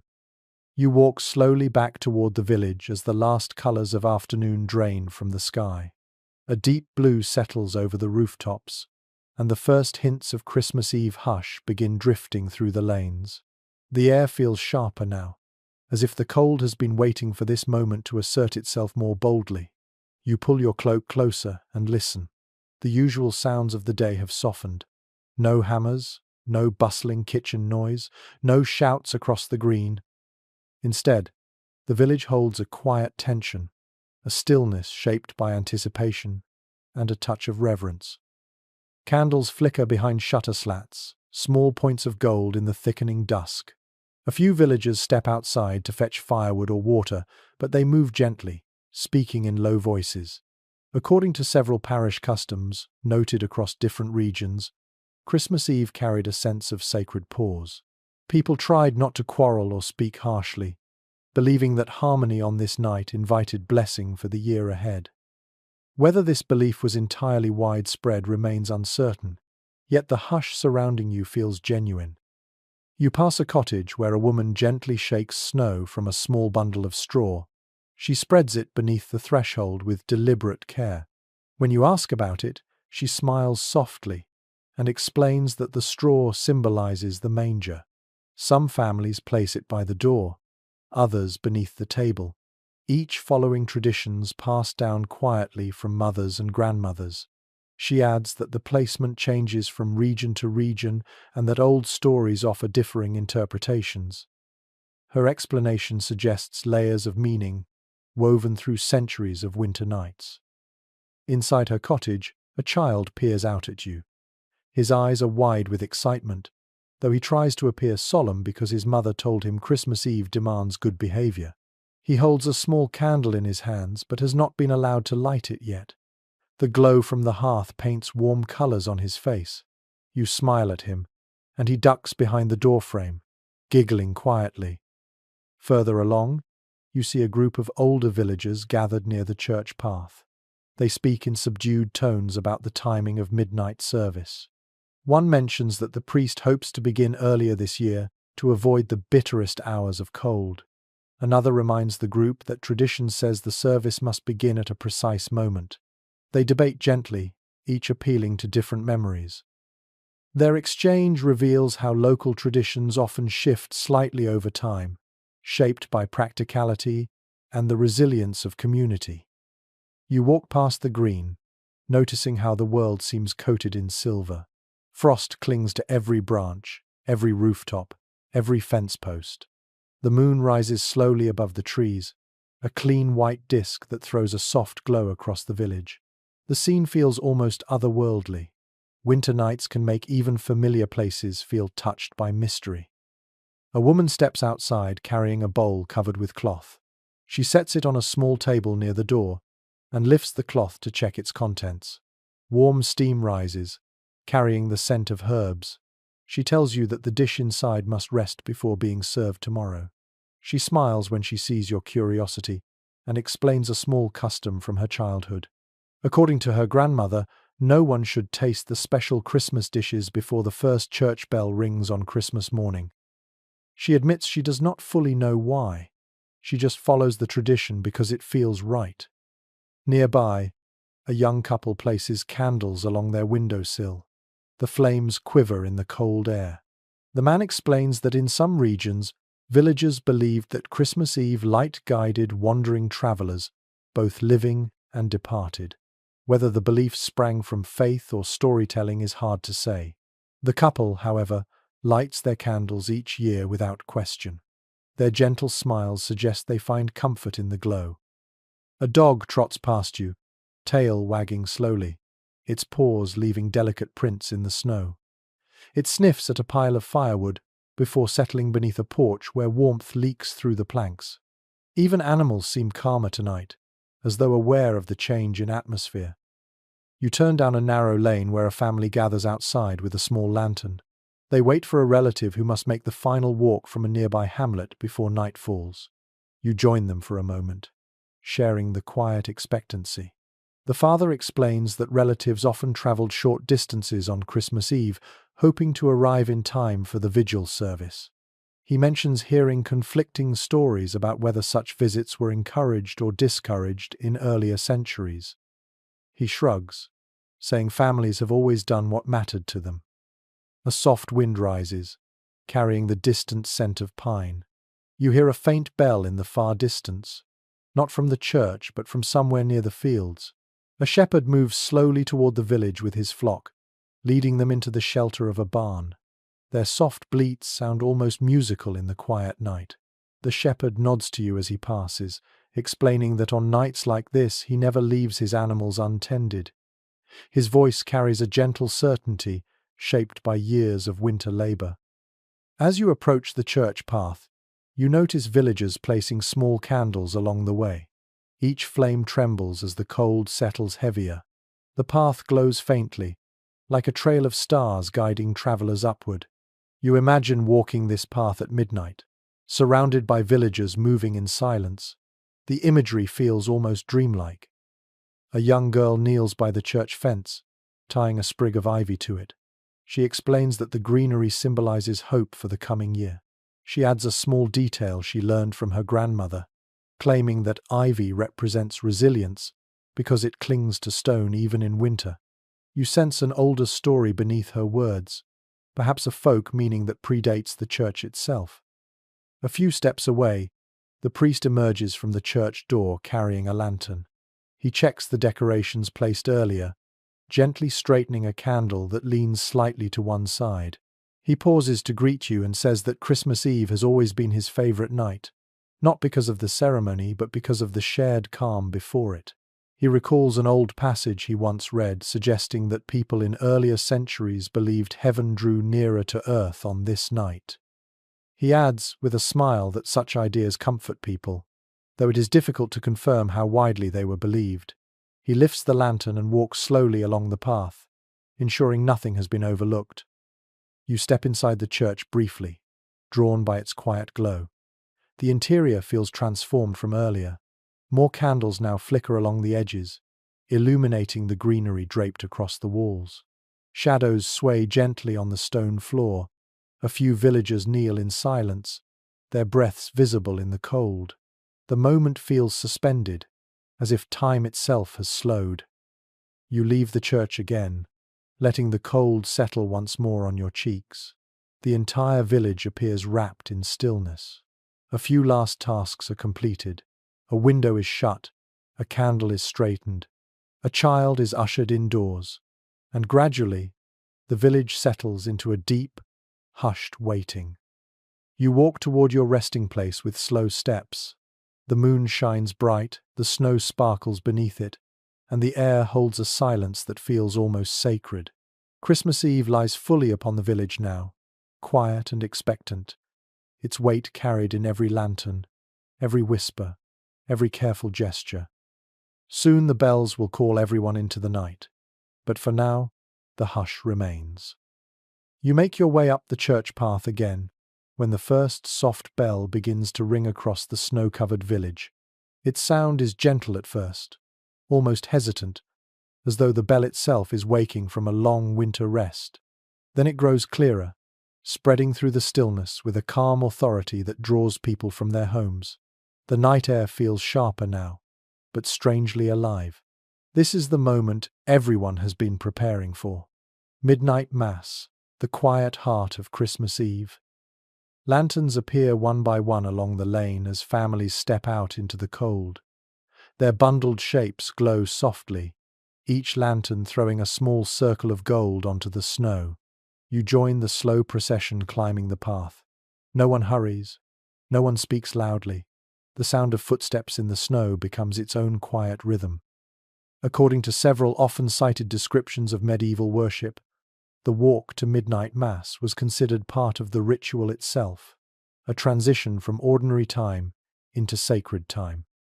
You reach the church steps just as the doors open wide. A warm glow spills out, inviting the villagers inside. You step through the doorway and feel yourself enveloped by the scents of beeswax, greenery, and faint incense. The church looks transformed. Candles line the walls, each flame steady and bright. The greenery arranged earlier now glimmers softly in the candlelight. Shadows play along the rafters, rising and falling like gentle waves. A hush fills the space as people take their places on wooden benches. Children sit close to their parents. Elderly villagers settle near the front, wrapped in thick cloaks. The sound of rustling fabric and muffled breathing fills the room. The priest stands near the altar with a serene expression, the lantern he carried earlier now resting beside him. He pauses for a moment, letting the congregation settle, then begins a soft chant. The first notes echo through the church. They rise slowly, like breath shaping itself into melody. The choir joins in with voices shaped by countless winter nights of practice. The harmonies blend into something warm and resonant. The chant fills every corner of the church, gathering around candles, lingering in the rafters, and settling gently against the stone floor. Some music historians note that such chants varied greatly from one region to another, influenced by local tradition and the memory of those who taught them. You sit quietly, absorbing the deep calm that settles over the congregation.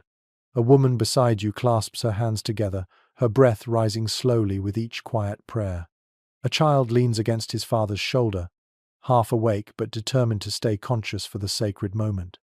The rhythm of the chant continues, soothing and steady. The priest begins the reading for the night.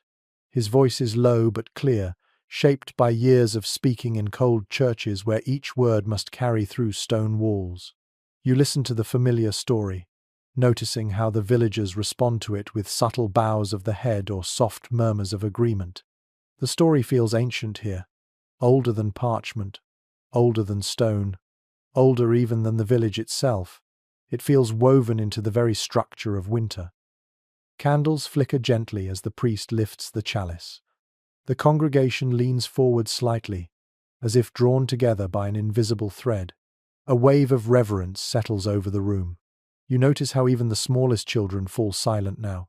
A quiet stillness fills the air, so complete you can hear the faint crackle of a candle on the far wall. As the service continues, a soft draught moves through the church, carrying the cool scent of night. You lift your eyes to the higher rafters and notice a tiny beam of moonlight slipping through a narrow window slit. The contrast between candlelight and moonlight gives the church an almost otherworldly quality. Some villagers glance upward too, exchanging small smiles. Whether they see symbolism in the moment or simply appreciate the beauty, you cannot tell. A young acolyte carries a small censer down the aisle. The smoke drifts upward in thin ribbons, curling like pale vines through the air. The scent settles gently over the congregation. You breathe it in, feeling the warmth of the moment spread through your chest. A few villagers begin softly humming along with the next chant. Others close their eyes in silent reflection. This is not just a ritual, it is a moment of shared endurance, a quiet understanding that the hardest part of winter still lies ahead, yet hope must continue to flicker like these candles. Some oral traditions mention that families once believed prayers said at midnight mass carried special weight, though whether this belief held consistently across regions remains a point of debate.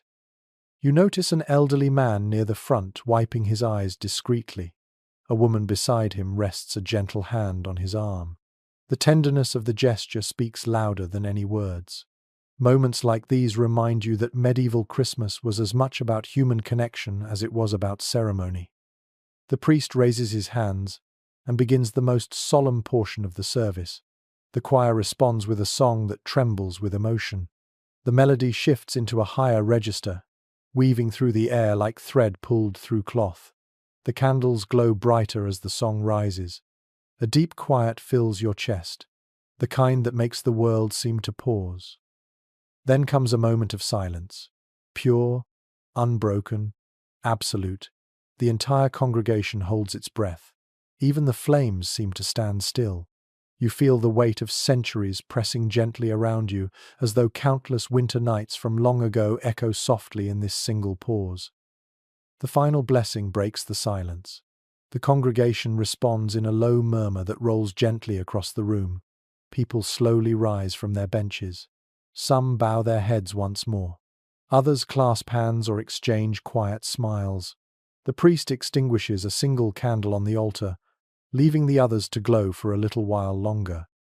You step outside into the cold night. The moon shines brightly overhead, painting the snow with pale silver. The villagers walk down the path in small groups, their lanterns swaying softly. No one speaks loudly. Words feel unnecessary. The air holds too much meaning for noise. You walk with them for a while, feeling the peace of the moment settle into your bones. Midnight Mass has ended, yet its gentle calm continues to echo in every heartbeat, every breath, every footstep. Tonight, the village sleeps with hope. You step out into the night and walk slowly down the church path, following the faint glow of lanterns as they drift back toward the village. By the time you reach the first cottage, most families have already slipped indoors, eager for warmth after the long service. The air feels softer now, less tense than earlier, as if the village has released the breath it had been holding all evening. Midnight has passed. It is Christmas morning. You feel the subtle change almost immediately. The cold is still sharp, but something warm lingers beneath it, a quiet spark left behind by candlelight and song. You pause in the center of the lane, letting the hush wrap around you like a thick wool blanket. A few stars shimmer overhead between patches of faint cloud. The moon hangs lower now, casting a pale glow across the rooftops. The first sign of awakening comes from a cottage nearby where a faint clatter breaks the silence. You move closer and hear a woman's voice humming a gentle tune. According to several well-preserved church diaries, families often rose early on Christmas morning, eager to begin the day with small rituals, even if sleep had been brief. The woman opens her door a crack to shake out a bundle of cloths. Steam escapes from the cottage, carrying the scent of warm bread. She notices you and offers a smile, explaining that she wants her household ready before visitors arrive later. You continue along the lane, noticing how frost glitters on every surface. The cold feels deeper now, the kind that sinks into your bones if you remain still for too long. A rooster crows somewhere, sounding half confused and half triumphant. Chickens shift inside their coop, rustling straw as they sense the morning. A dog trots past you, tail wagging with sleepy enthusiasm. He stops to sniff the air, then trots toward a cottage door where someone is already stirring the hearth back to life. Through the window you see firelight begin to bloom, throwing flickers of yellow across the frost. As you walk farther into the village, more cottages begin to show signs of life. A child opens a window shutter wide enough to peer out. Her cheeks are flushed from the warmth inside. She waves, then quickly retreats before the cold can chase her fingers numb. You hear her excited voice muffled through the wood, calling for her parents to hurry. At the next house, a man steps out to gather wood. He rubs his hands together and breathes into them before lifting the logs. When he spots you, he nods warmly. He tells you that Christmas morning calls for a strong fire and a warm breakfast. According to various accounts of rural winter life, households placed great emphasis on keeping the hearth burning brightly on Christmas Day, believing that warmth and flame symbolized blessing. The man gestures toward the sky, remarking that the clouds look promising for clear weather. He adds a small detail from his childhood, saying his mother believed that a bright Christmas sky heralded a good spring. Whether that idea comes from superstition or seasonal observation is uncertain, but he repeats it fondly. You follow your path until the lane opens slightly wider. Here, two families stand outside exchanging greetings. They laugh gently, their voices soft to keep the peace of the morning. One woman carries a tray covered with cloth. She lifts a corner to show you a loaf decorated with small cuts along the top. She explains that the family saved this loaf specifically for Christmas breakfast. She learned the pattern from her grandmother, who believed the cuts encouraged luck to enter the bread as it baked. Whether that belief holds true or is simply a sweet family tradition, she does not say. A young boy joins the group and carefully holds up a small wooden toy horse. It is newly carved, the edges still smooth. He beams with pride as he explains that it was a gift from his older brother. The simplicity of the toy reveals much about medieval Christmas. Gifts were modest, often handcrafted, and carried meaning rather than extravagance. You admire the little horse and the boy's glowing expression before moving on. You take a slow turn toward the village green. The snow crunches under your feet in crisp, satisfying layers. The green itself lies quiet, but traces of footsteps crisscross its surface. A few people walk along the edge, careful not to disturb the stillness too much.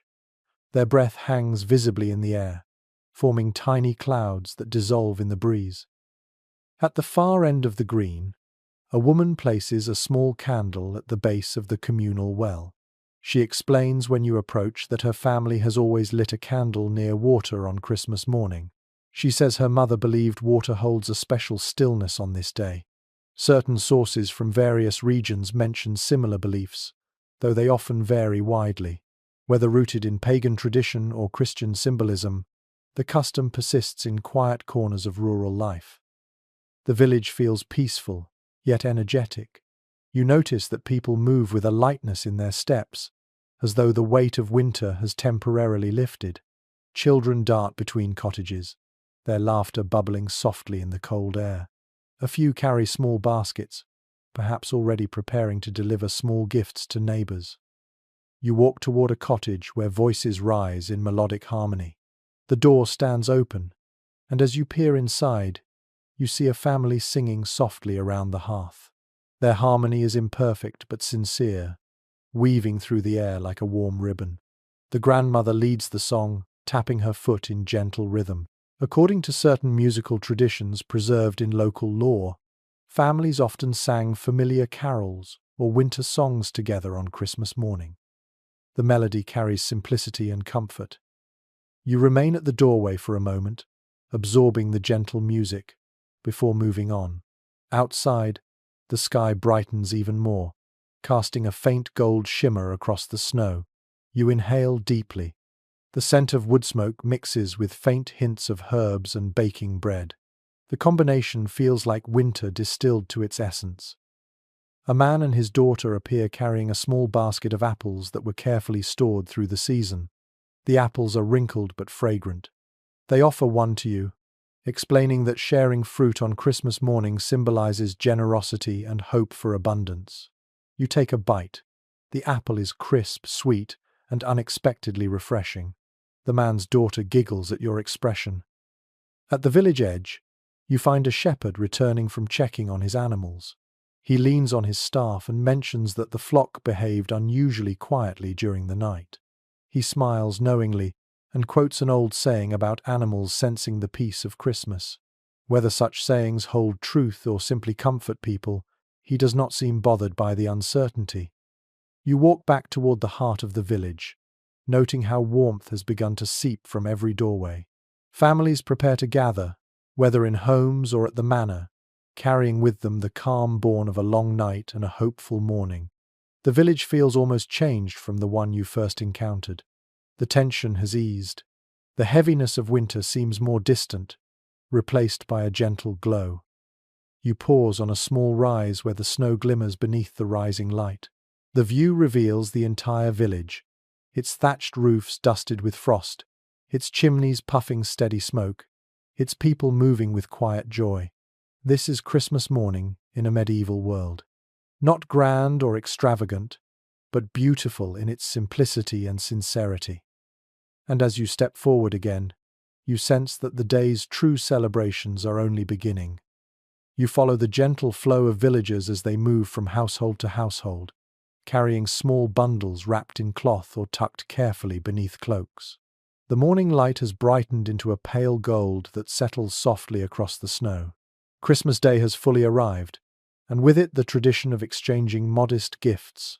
Nothing extravagant, nothing wasteful. Just tokens, meant to strengthen bonds within the community. You pause beside a cottage where a woman is tying a thin strip of dyed wool around a small clay cup. She notices you watching and explains that the cup is a gift for her neighbor, who helped repair her roof after an early winter storm. She brushes a thumb across the cup's surface, smoothing a tiny crack that had been sealed with resin. She says that in her childhood, gifts like this were usually handmade, each carrying a story of effort rather than cost. According to several household traditions recorded across rural regions, such items were cherished precisely because they were crafted by the giver's own hands.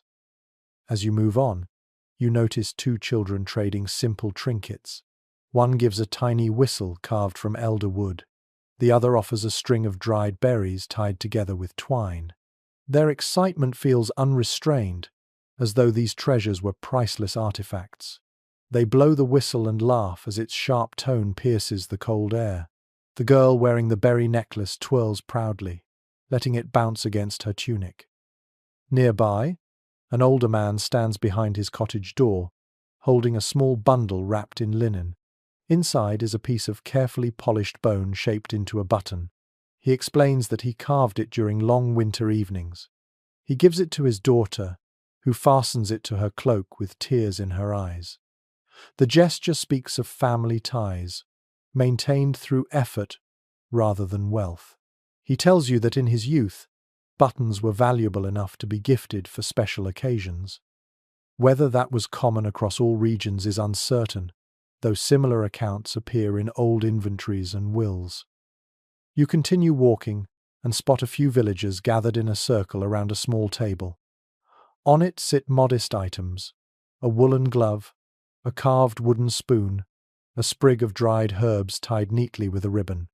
Each villager approaches the table to exchange something with a neighbor. The process resembles a slow, almost ceremonial dance. One woman trades an embroidered pouch for a small candle. A man gives a handful of dried nuts in return for a wheat straw ornament.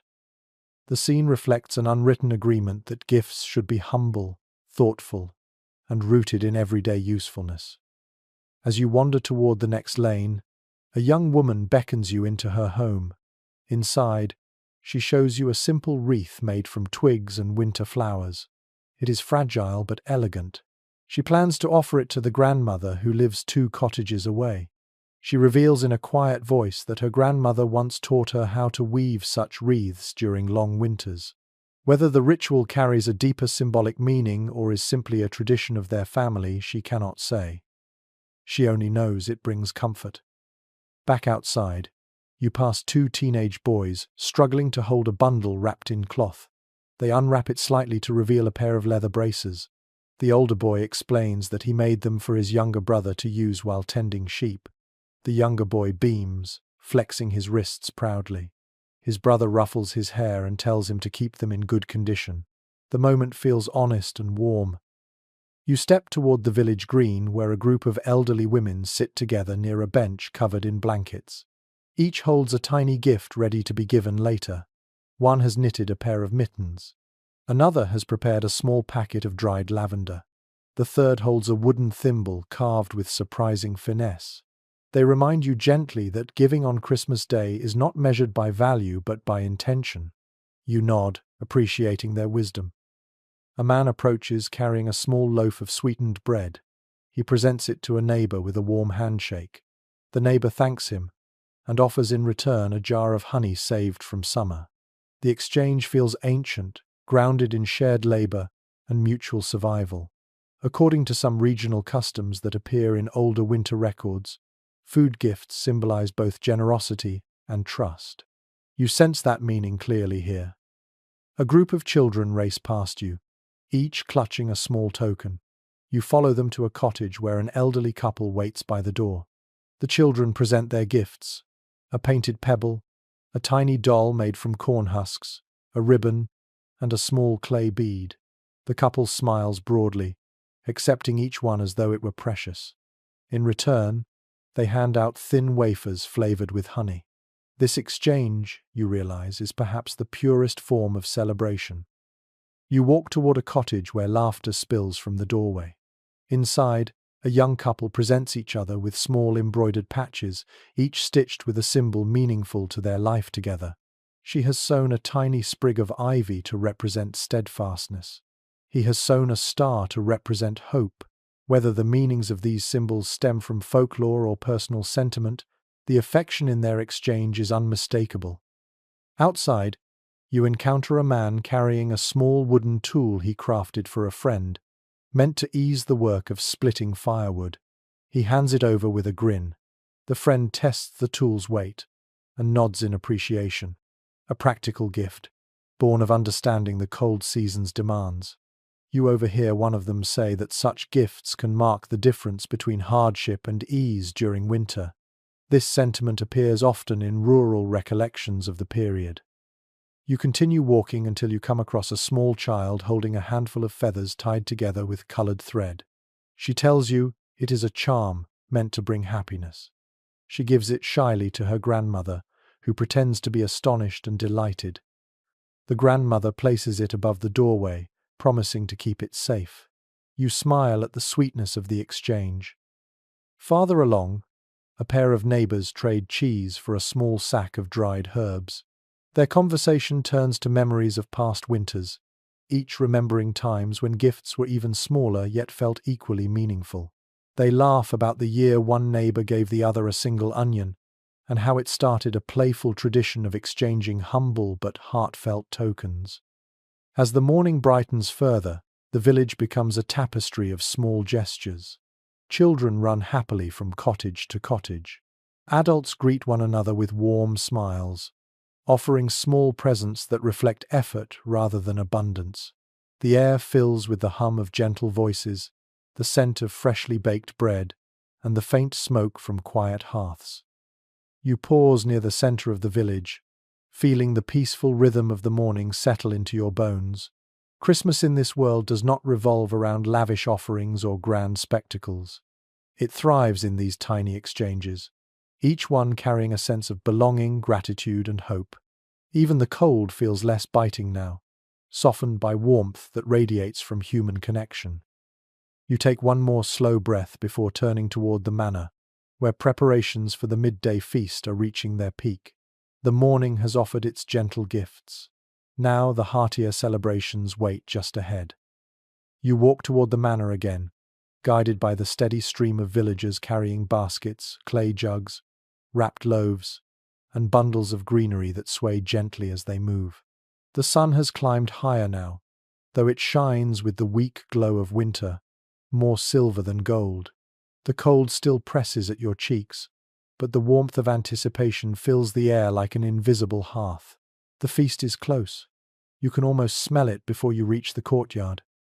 As you approach the great hall, the heavy doors stand wide open, and a rich wave of aromas rushes out to greet you. Roasting meat, spiced broth, warm bread, sweetened fruit simmering in clay pots. The scents blend into something comforting and almost intoxicating. A servant carrying a platter hurries past you, offering a quick nod before disappearing inside. According to several well-regarded household accounts from winter celebrations, this moment, just before noon, marked the height of festive preparation, when every hand was needed. Inside the hall, the space looks entirely transformed from the day before. Candles glow brightly along the walls, casting warm light over the greenery. The long tables gleam with polished wood. Earthenware cups line the edges, each one waiting to be filled. The high table, draped in a woven cloth of deep red, stands ready for the Lord and his closest guests. You walk slowly between the tables, absorbing the shifting atmosphere. The hall seems to breathe differently now, as though the firelight itself has a pulse. In the far corner, a cook stands before a large wooden board, carving slices from a roasted boar. The meat glistens beneath the blade. He wipes his brow and grins when he notices you watching. He explains that this year's boar was smaller than last year's, but he has prepared it with extra herbs to make up for size. He gestures to a small bundle of rosemary tied to his belt. He mentions that rosemary was believed in some regions to strengthen the heart during winter feasts. Whether that belief holds any scientific truth is uncertain, but he likes the story. Nearby, several women stir a massive cauldron filled with stewed apples and cloves. The fragrance drifts through the hall like a warm blanket. One woman offers you a small taste on the end of her spoon. The flavor is both sweet and earthy, a reminder of summer stored carefully through the cold months. She tells you that her grandmother once claimed cloves were strong enough to ward away mischief during winter gatherings. Whether she believed this literally or simply enjoyed the idea remains unclear, but the tradition continues here. At another table, children arrange loaves of bread in neat rows. Some loaves have small patterns cut into them. Others carry tiny symbols pressed into the dough before baking. A boy proudly shows you a loaf marked with a little sun shape. He says his older sister taught him the design. She believes it brings brightness to the feast. The boy shrugs and says he mostly likes the way it looks. Customs survive for many reasons, and practicality is only one of them. A pair of young men haul in a cauldron containing stewed venison. Steam pours out with each step they take, clouding the air around them. They set it down near the hearth, their faces flushed from effort. One of them laughs as he recalls a feast from his childhood when the stew was too thin. His mother added bread pieces to thicken it, and it became so hearty that neighbors talked about it for weeks. Stories like this, passed through families, shape how each generation approaches festival cooking. You wander closer to the musicians preparing their instruments along the wall. They tune their lute, test the shawm, and tap the drum with careful precision. The lute player plucks a few bright notes, then adjusts a string that has tightened unevenly from the cold. The shawm player warms her reed between her palms, bringing it closer to the fire for a moment. The drum sits ready, its skin stretched taut and resonant. The musicians exchange looks of satisfaction as their sounds begin to blend. They tell you they will play once the feast begins, guiding the rhythm of the celebration. Servants begin placing trenchers on the tables. These are thick slices of stale bread, carved flat to serve as plates. A young girl carries a stack of them, wobbling slightly under the weight. She explains that the trenchers will soak up juices from the meats and stews, becoming soft and flavorful by the end of the meal. The idea of edible plates feels whimsical at first, but entirely practical in a world where nothing is wasted. According to some regional customs, leftover trenchers were later given to the poor or fed to animals, a gesture that blended necessity with generosity. The hall grows noisier as villagers enter, their faces bright with warmth. They carry baskets wrapped in cloth, revealing contents only once they reach the tables. One family brings a small cheese carefully preserved from late autumn. Another offers a jug of ale brewed with dark malt. A woman unwraps a pie filled with venison and dried herbs. The moment each basket opens feels like a quiet unveiling, each family contributing their pride to the feast. A loud cheer echoes from the doorway as the lord of the manor enters, dressed in warm layers trimmed with fur. He moves toward the high table with steady steps, bowing his head slightly in greeting to the villagers. The elder who stands closest bows in return, a gesture that reflects both respect and mutual gratitude. The lord raises his hands in welcome, offering a few words of blessing for the day. He speaks of endurance through winter, of community, and of shared hope. You sense the atmosphere brighten even more. Conversations flutter like small birds between tables. Children laugh as they wait for the dishes to be served. Adults exchange warm smiles and enthusiastic greetings. You take a seat among them, feeling the warmth of the hearth at your back. The first dishes begin to circulate. Long platters carved with roasted meat pass from hand to hand. Bowls of thick broth and stewed vegetables move in steady rhythm down the tables. Loaves of bread, pies stuffed with savory fillings, and trays of sweetened fruit appear in a steady procession. A servant pours ale into earthen cups. Steam rises from every bowl and platter, carrying aromas that wrap the hall in comfort. As you take your first bite of the meal, the flavors feel deeper for the cold outside. Each mouthful carries the weight of survival, the effort of many hands, and the joy of celebration. Around you, voices rise steadily. Laughter bursts in warm pockets. People offer each other second portions.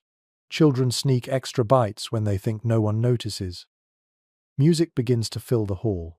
The lute's melody dances lightly above the chatter. The shawm adds bright, playful notes. The drum taps a steady rhythm that seems to echo the beating hearts of everyone present. The feast shifts subtly from eating to celebration, from necessity to delight. A man at your table begins telling a story about a feast many years earlier when a donkey wandered into the hall and refused to leave. The room erupts with laughter. Someone else begins recounting how one winter the ale fermented too strongly, leading to a night of unforgettable chaos. People exchange stories with the gentle exaggeration that comes naturally in festive gatherings. The memories float between tables like warm currents. You lean back slightly, absorbing the warmth, the music, the scents, and the glow of candlelight. The feast feels endless in the best way, a moment when time relaxes its grip and winter loosens its hold. This is medieval Christmas at its most vibrant, its most communal, its most deeply human. Eventually, the laughter softens, plates empty, and cups grow still, but the warmth lingers, filling every corner of the hall. And soon, as the feast slows to a comfortable murmur, the merrymaking will begin. You ease back from the long table, your stomach warm with food and your cheeks tingling from the heat of the hearth. Around you, the hall hums with the soft contentment that follows a satisfying feast. Bowls are scraped clean, cups are drained, and the last few platters find their way back toward the kitchen. But no one rises to leave. Everyone knows the meal is only the first part of the celebration. The real liveliness begins now, in the curious mixture of games, mischief, and winter boldness that colors a medieval Christmas afternoon. A servant clears a space near the center of the hall, pushing benches aside. Children gather immediately, curious and eager. An older man waves a long stick and calls for quiet. He announces the first game with a flourish, blindfold tag. Several children cheer. A young girl volunteers to be blindfolded, and the man ties a cloth gently around her eyes.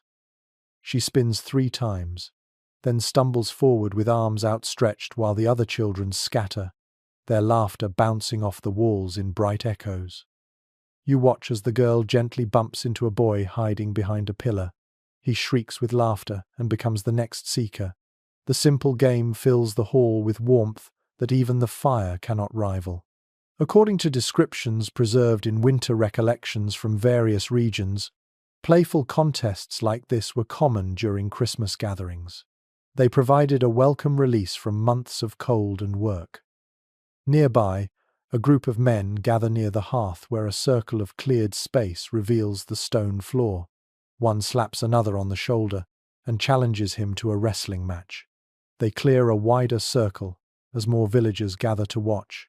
The first pair grapples with friendly intensity, their boots slipping slightly on the stone. A cheer rises when one manages to topple the other gently to the ground. The defeated man laughs heartily, brushing dust from his tunic, and demands a rematch. Wrestling contests like these appear frequently in medieval accounts of winter festivities, often described as displays of strength and good humor rather than real competition. At one end of the hall, teenagers invent mischief of their own. They steal a garland from the wall and create a makeshift crown, placing it on the head of an unsuspecting neighbor who has dozed off after the meal. When he wakes and realizes he has become the hall's evergreen king, he bursts into laughter. According to several folkloric notes collected from rural settlements, it was not unusual for someone to be declared the king of misrule for an afternoon, a light-hearted role that allowed playful teasing without offense. The musicians see the rising energy and gather again along the wall. The lute begins a cheerful tune, plucked in rapid, dancing notes. The shawm answers with bright, lively phrases, and the drum taps a quick, irresistible rhythm. The music seems to tug at feet, shoulders, and hands. People begin to sway, tap their toes, or spin in small dances. A pair of young women join hands and twirl in quick circles, skirts swishing as they laugh breathlessly. A few older men attempt the dance as well, though one quickly admits defeat and sits down, fanning himself dramatically to amuse the crowd. A man near you picks up a wooden cup and challenges his neighbor to a contest of riddles. He begins with a simple one, asking what grows tall yet is cut down in youth. The neighbor answers correctly, a candle. Laughter ripples through the group. The neighbor counters with a more complicated riddle, involving a creature with no legs that travels great distances. The man hesitates, rubbing his chin. A child pipes up with the correct answer. The wind. The hall erupts in applause. Riddle contests were beloved in many medieval households, not only as entertainment but also as a way to display cleverness and memory. Further down the hall, a group of women arrange a tossing game with dried apple slices. Each player tries to catch the slice in her mouth after another tosses it in the air. The game is harder than it looks. Apple pieces fall to the floor, and the participants double over laughing. One woman finally succeeds and raises her arms triumphantly. She admits that her grandmother taught her the game years ago, though she never learned whether it began as tradition or simple play. A sudden commotion near the high table draws your attention. Several men gather with a large wooden board set between two benches. They place smooth stones on one end. One man tilts the board slightly, so the stones roll toward the other end. The goal, apparently, is to land the stones within a chalk circle drawn hastily on the wood. The game resembles a tiny version of a curling match. The enthusiasts debate passionately about the correct angle to tilt the board. One man insists that the key is in the wrist. Another swears that certain stones roll straighter because of their shape. These debates echo similar arguments that appear in local accounts of winter pastimes. At the back of the hall, a servant walks among the crowd offering small cups of warmed cider. You accept one gratefully, feeling the heat spread slowly through your hands. The cider carries a hint of spice, mellow and comforting. A woman beside you explains that cider often replaced ale at winter festivities when grain stores were low. She smiles and adds that the drink eases the joints after dancing.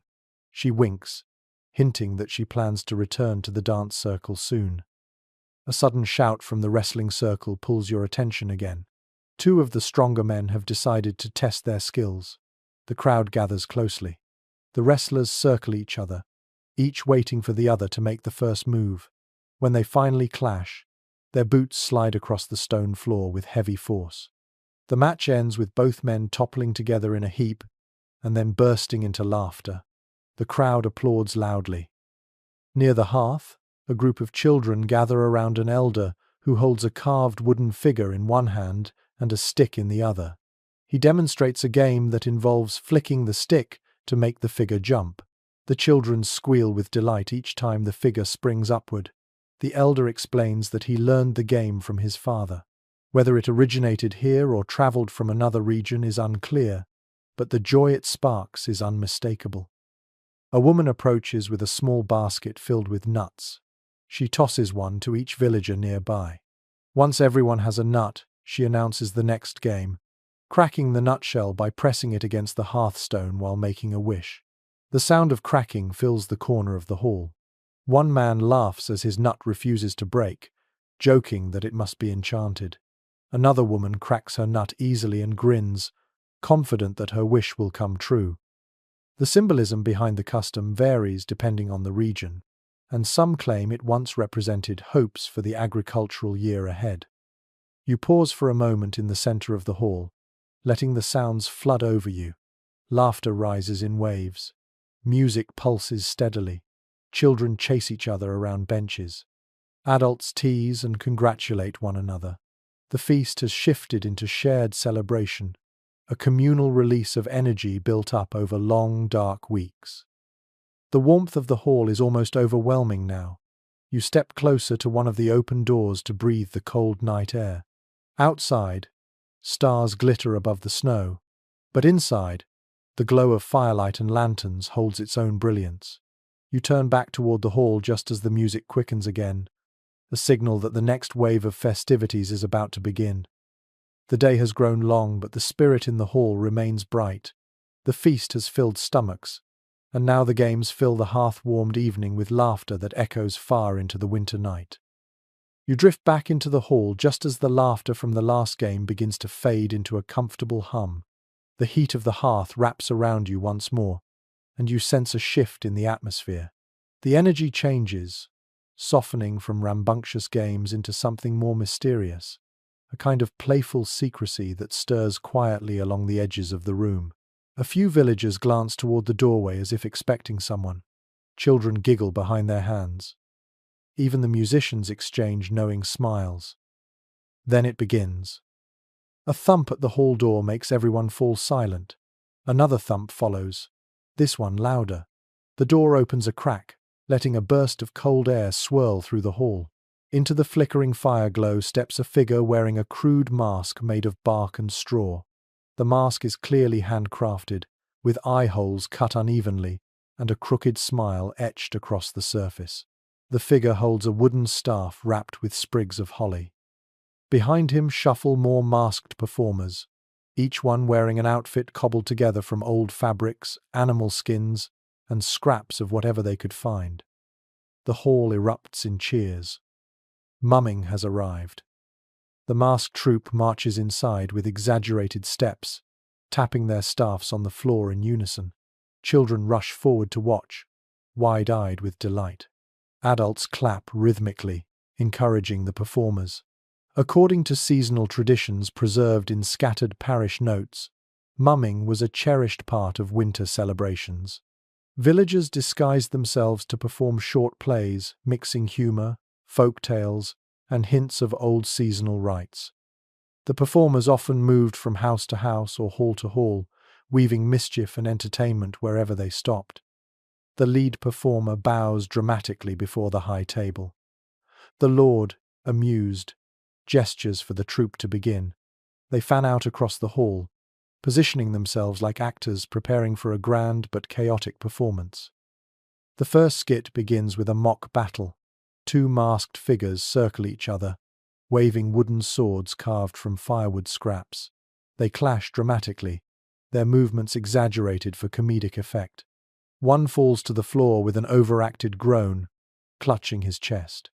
A third figure rushes forward, wearing a mask shaped like a goat. He taps the fallen performer with his staff while chanting a rhyming verse. The dead man springs back to life, and the hall bursts into laughter. A woman nearby whispers that this revival scene appears in many versions of winter mumming plays, though its origins are hotly debated among those who study folk drama.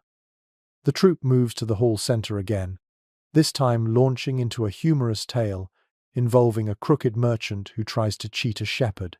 The merchant's mask sports a long nose, and each time he lies, he taps it loudly, drawing roars of laughter. The shepherd, represented by a performer wearing a woolly hood and carrying a stick, responds with exaggerated innocence. The crowd joins in with playful jeers and cheers at the appropriate moments. The humor is broad, yet surprisingly sharp, poking fun at familiar archetypes and human weaknesses. A child tugs your sleeve, whispering that she recognizes one of the masked performers by his boots. She giggles at the thought that grown villagers would pretend to be strangers, as if the masks erased identity completely. And in a way, they do. The hall now feels like a liminal space where everyday roles loosen. Servants laugh beside the lord. Children call out to the adults in the troupe with bold confidence not seen earlier. Costumes flatten the usual hierarchy. One performer steps forward, wearing a mask shaped like an exaggerated old woman's face. He begins a long monologue in a high-pitched voice, complaining about the state of winter chores. His words are laced with double meanings and sly jabs at village gossip. The audience howls, delighted by the chance to laugh at familiar frustrations without naming names. Such humor occupies an odd place between satire and affection, a blend that appears in various winter traditions across Europe. The idea that misrule can briefly upend social order is both entertaining and culturally significant. Another skit begins with a character dressed as a wandering doctor. His mask has wide, startled eyes, and he carries a leather pouch stuffed with absurd items. He attempts to cure a patient using bizarre methods, counting his toes backward, waving a feather over his head, and feeding him a spoonful of something that makes the crowd recoil dramatically. The patient flops around like a fish on land. The doctor panics. The audience roars with laughter. According to certain festive traditions mentioned in folk collections, mock doctors and chaotic cures were common elements of mummers' plays, serving as playful jabs at travelling miracle workers. Between skits, the musicians strike up lively tunes. The mummers dance with jerky, comic movements. One performer leaps onto a table and clatters across it, only to slip and tumble safely into a pile of straw placed there earlier on purpose. The hall shakes with laughter. Children join the dance, mimicking the antics with gleeful abandon. As the noise fades slightly, one masked performer steps into the center of the hall alone. His mask is simple, carved from wood, and painted with a solemn expression.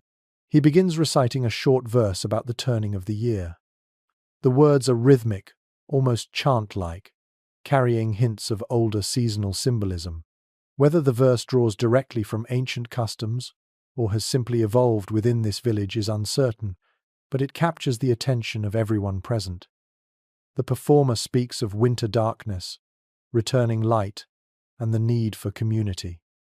When he finishes, the hall remains quiet for a moment before applause breaks out in warm waves. After the applause, the mood lightens again. The goat-masked performer returns to lead the audience in a call and response song. The lyrics are simple and rhythmic. The villagers join in quickly, clapping their hands and stamping their feet. The floor feels alive beneath you, vibrating from the collective rhythm. A teenager wearing a crude fox mask prowls playfully between tables, stealing leftover apple slices from plates. People laugh and pretend to chase him. Players often disguise themselves as animals during winter mumming, sometimes representing symbolic guardians or tricksters. Though interpretations vary, the animal masks always draw delight, especially from children. One performer approaches you, offering a small token carved from wood. It is shaped like a little bird. He bows deeply, then flits away before you can respond. You overhear someone say that receiving a token from a mummer brings luck for the coming year. Whether the belief is superstition or simply a cheerful custom is unclear, but you feel honored nonetheless. The final act begins with every performer moving into a line. They bow deeply, then dance in a chaotic chain, weaving between tables while the musicians strike their fastest tune of the evening. Villagers stand and clap in time, some joining the dance briefly before breaking into laughter. The chain winds through the hall, under garlands, around benches, and beside the hearth. Finally, the troupe gathers near the entrance. With a final rhythmic tap of their staffs and a playful bow, they slip out into the cold night, their laughter echoing faintly as the door closes behind them. The hall bursts into relieved, joyful applause that lingers long after the performers disappear. Then the noise softens. People begin to settle again, exchanging reflections on their favorite moments. Children reenact scenes with exaggerated gestures. Adults discuss whether this year's mumming troupe was bolder than the last. A few speculate about who hid behind each mask, though no one seems eager to ruin the mystery. You feel a warm glow settle in your chest as you take in the lively hall. The feast filled stomachs, but the mumming has filled hearts. Mischief and storytelling have blended into something magical, turning this cold winter afternoon into a moment of shared delight. The games will continue, more stories will be told, and soon the spirit of charity will test the boundaries of the feast, spreading from the hall to those waiting just beyond its doors. You linger near the hall's entrance as the applause from the mummer's final bow melts into warm chatter. The musicians rest their instruments on their knees, catching their breath. Children dart between benches, reenacting scenes from the performance with gleeful exaggeration. But slowly, beneath the laughter and movement, a subtle shift begins to take hold. The energy softens, turning outward rather than inward, as though the hall itself remembers something important, something still waiting to be done. Christmas Day in this village is not only about feasting and games, it is also a day of giving, not gifts meant for laughter or small tokens of affection. This part of the celebration turns towards charity, toward those in need. According to descriptions found in various community records across different regions, Christmas often carried a strong expectation of generosity. Those with food shared it. Those with warm clothes passed them to neighbors. Those with coin gave a little to the poor. The value of such offerings was small in material terms, yet immense in meaning. A steward steps forward and raises his hand for quiet. The hall hushes almost instantly. He nods respectfully toward the assembled villagers, then gestures toward a group of servants carrying baskets filled with food wrapped in cloth. These baskets contain portions carefully set aside from the feast: roasted meat, bread, stewed fruit, a few pieces of cheese, even a little ale in sealed jugs. The steward explains that these baskets are to be delivered to families who could not attend the feast due to illness, age, or hardship. Several volunteers step forward at once. A young woman wraps a wool scarf around her neck and lifts one basket with both hands. A pair of teenagers heft two more. A mother with her daughter takes another, adjusting the bundle against her hip. You notice how naturally they move, as though distributing food is as essential a part of the day as eating it. You follow the group outside into the crisp afternoon air. Snow crunches beneath your feet. Your breath forms pale clouds that drift upward into the stillness. The warmth of the hall diminishes behind you, but the glow of purpose remains. Lanterns swing gently from the volunteers' hands, scattering soft circles of light across the snow. Their first stop is a small cottage near the village edge. A thin wisp of smoke curls from the chimney. The young woman carrying the first basket knocks softly. An elderly man opens the door, his face lined with age but brightening when he sees her. She hands him the basket and explains its contents. He thanks her quietly, eyes shining as he peers inside. You sense that this gesture, more than the food itself, gives him strength. He invites her to step in for warmth, but she declines with a kind smile, promising to check on him again soon. The group walks on, each step leaving crisp impressions in the snow. The sky above is turning a gentle pink, brushed with fading winter sunlight. At the next cottage, a woman recovering from an illness sits wrapped in blankets near the door. When the teenagers present their basket, she places a trembling hand on it, her gratitude silent but profound. Her young son peeks from behind her chair, eyes wide as he spots the small loaf of sweet bread. He whispers a thank you that sounds shy yet brave. You continue with the volunteers toward a small hut near the far corner of the village. A widower lives here, known for keeping to himself. The mother and daughter knock gently. At first there is no answer. Then the door opens a crack, and the man blinks at the light. When he sees the basket, he hesitates for a long moment before accepting it. The daughter hands him a small sprig of ivy as well, explaining that it was her idea to bring it. The widower holds it carefully as though it was something fragile. You notice how his shoulders relax slightly, as though the quiet burden he carries has lightened. Once the baskets are delivered, the group returns toward the hall, but the giving is not finished yet. On the way back they stop at the well, where several villagers have gathered with bowls, cups, and small containers. One man stands ready to boil water in a large pot set on a sturdy tripod. Another carries bundles of herbs meant to infuse the water with warmth. They are preparing a simple drink to offer freely to anyone passing through the village on this cold afternoon.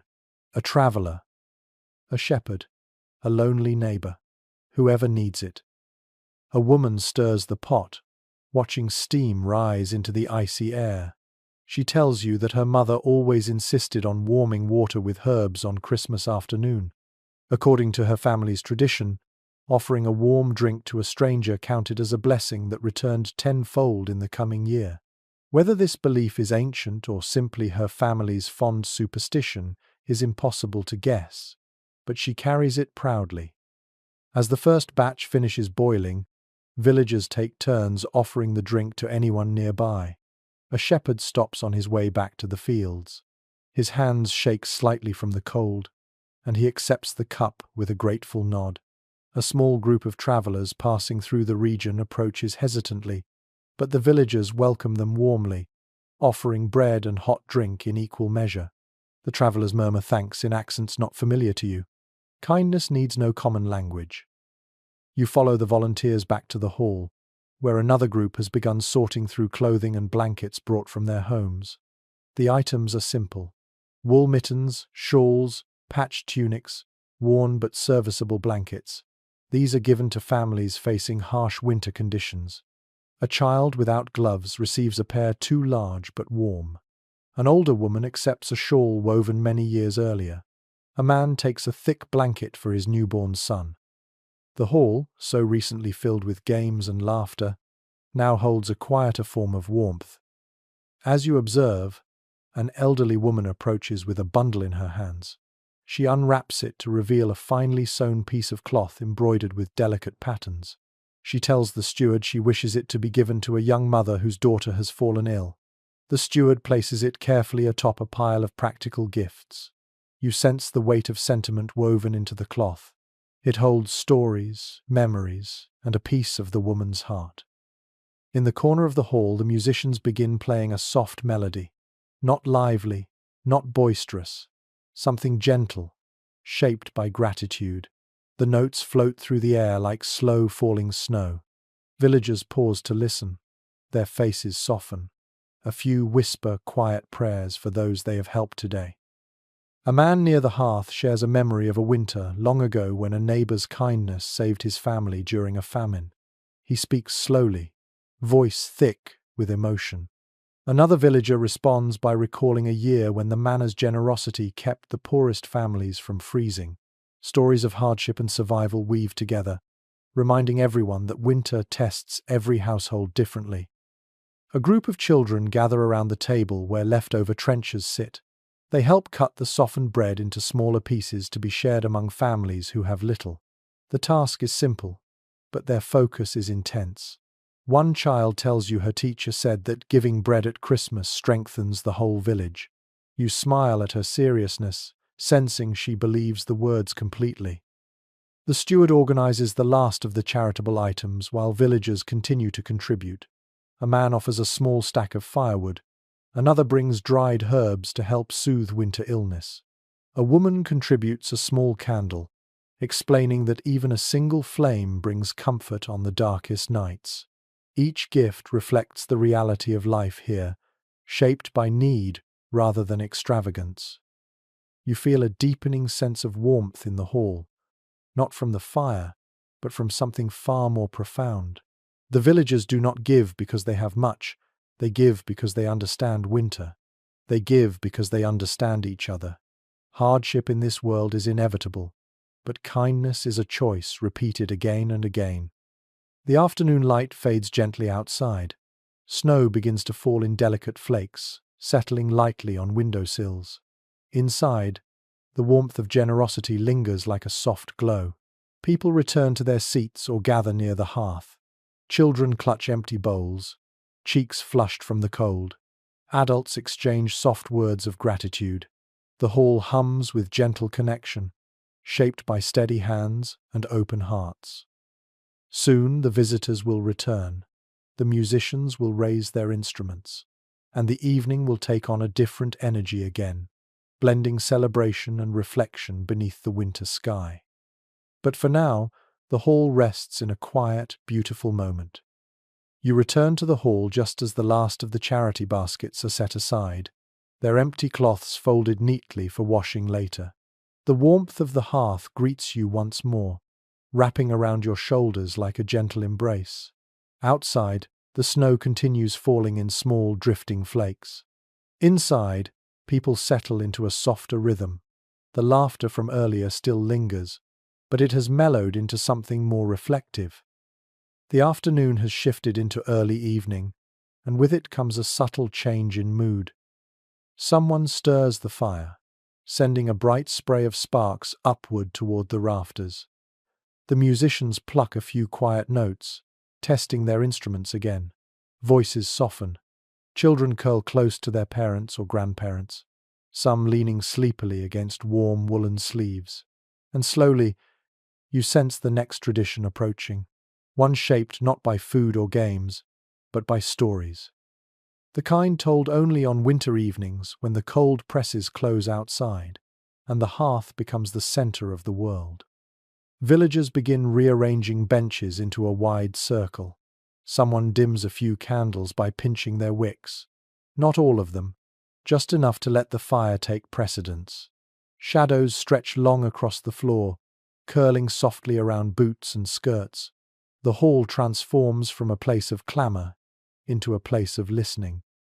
An elder rises, walking slowly toward the center of the circle.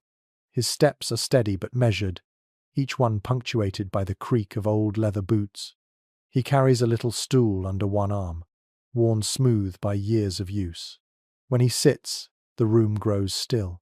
Children whisper to one another excitedly. Adults lean forward a little. The musicians rest their instruments, allowing the quiet to settle completely. Then the elder begins. His voice is low and warm, shaped by decades of winter nights just like this one. He speaks of a past Christmas when the village was younger. The fields were smaller, the cottages fewer. He describes how people gathered in a hall half this size, their breaths visible in the cold as they listened to the same kinds of stories. According to seasonal recollections preserved in certain village manuscripts, elders often shared tales on Christmas evening to remind younger generations of endurance, humor, and memory. The elder's first story is gentle. He recounts the tale of a small bird that guided a lost shepherd home during a snowstorm. The shepherd, exhausted and nearly frozen, followed the bird's soft chirp through the night. When he finally reached the safety of a warm hearth, he vowed to protect the little creature forever. The story ends with the symbolic explanation for why certain birds were considered good luck during midwinter. Whether this legend originated in older belief or simply blossomed in village imagination is uncertain, but its tenderness carries weight in the quiet hall. When the elder finishes, a woman near the hearth rises. Her story begins softly, weaving images of winter fields and faint starlight. She speaks of a wandering traveller who knocked at a cottage door on Christmas night, seeking shelter. The family welcomed him despite their meagre supplies. By morning, the traveller had vanished, leaving behind a small carved charm of unknown origin.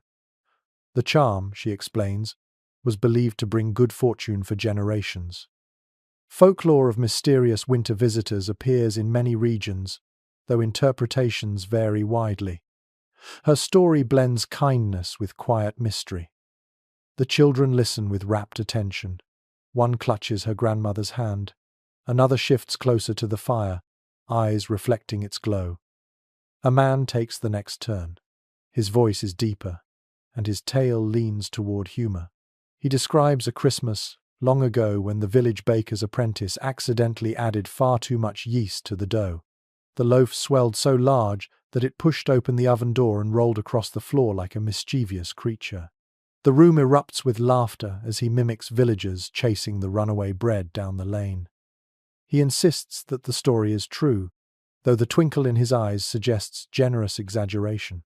Exaggerated tales like this were common in winter storytelling, serving to lighten the darker seasons with shared amusement.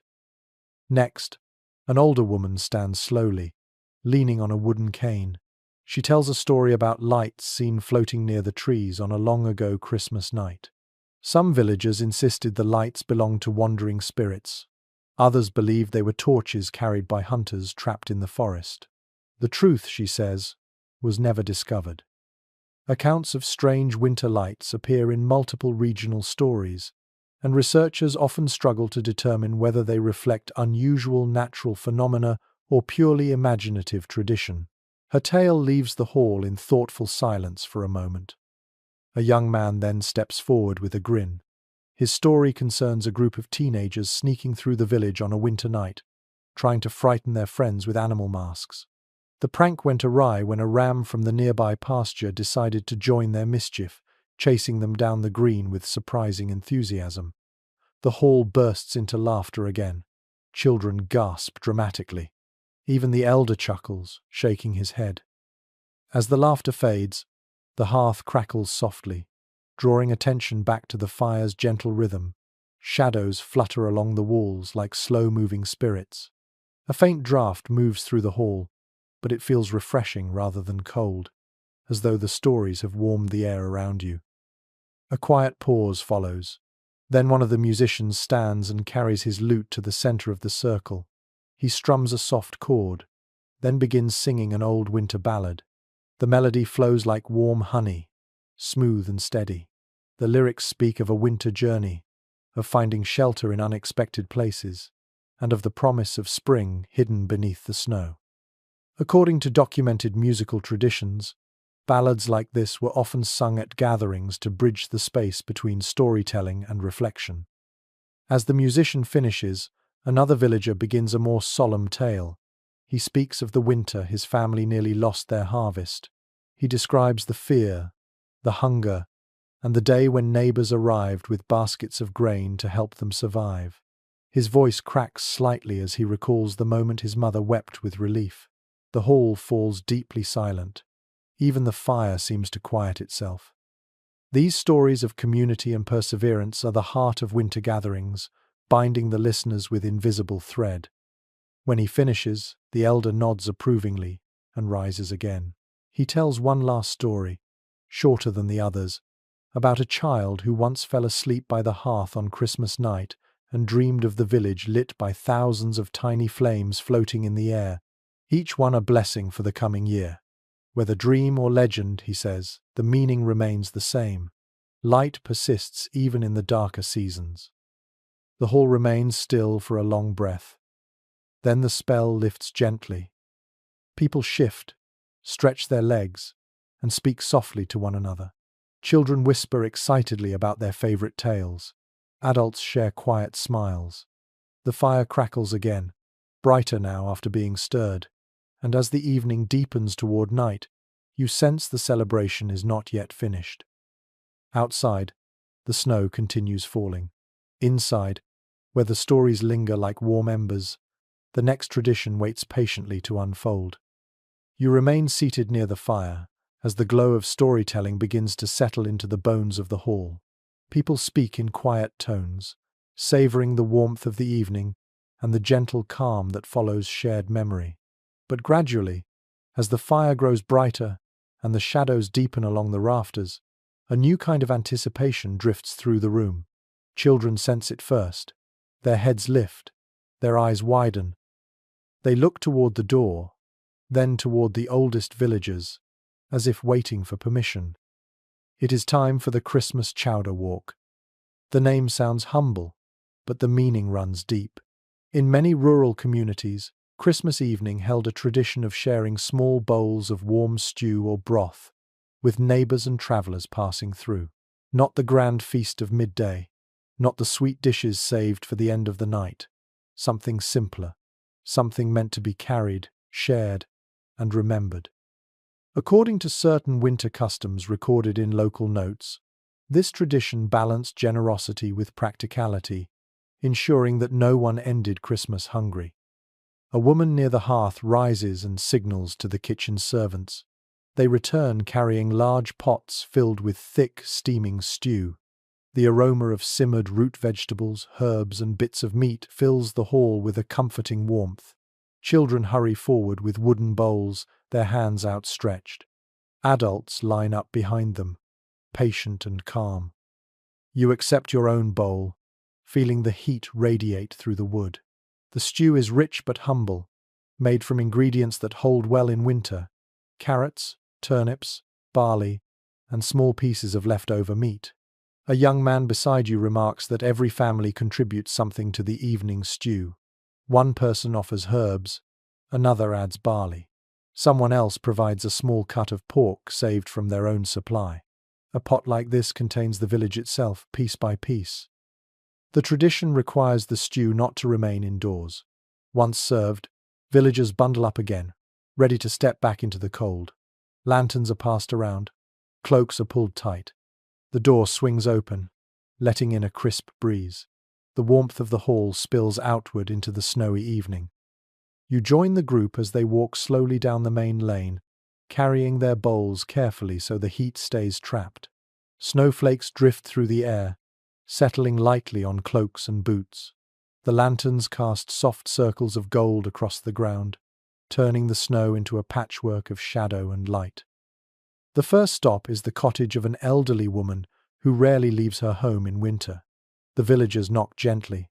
She opens the door, her face illuminated by lantern glow. When she sees the group, her expression softens into a smile that carries both surprise and understanding. The young man offers her a bowl of stew. She thanks him warmly and invites the group to stand near her doorway for a moment, savoring their company before they continue their walk. Farther down the lane, the group pauses beside a cottage where a man has been mending fishing nets by candlelight. He looks up when the villagers approach. He sets his tools aside as the children hand him a bowl. He laughs softly, explaining he expected them but did not know when they would arrive.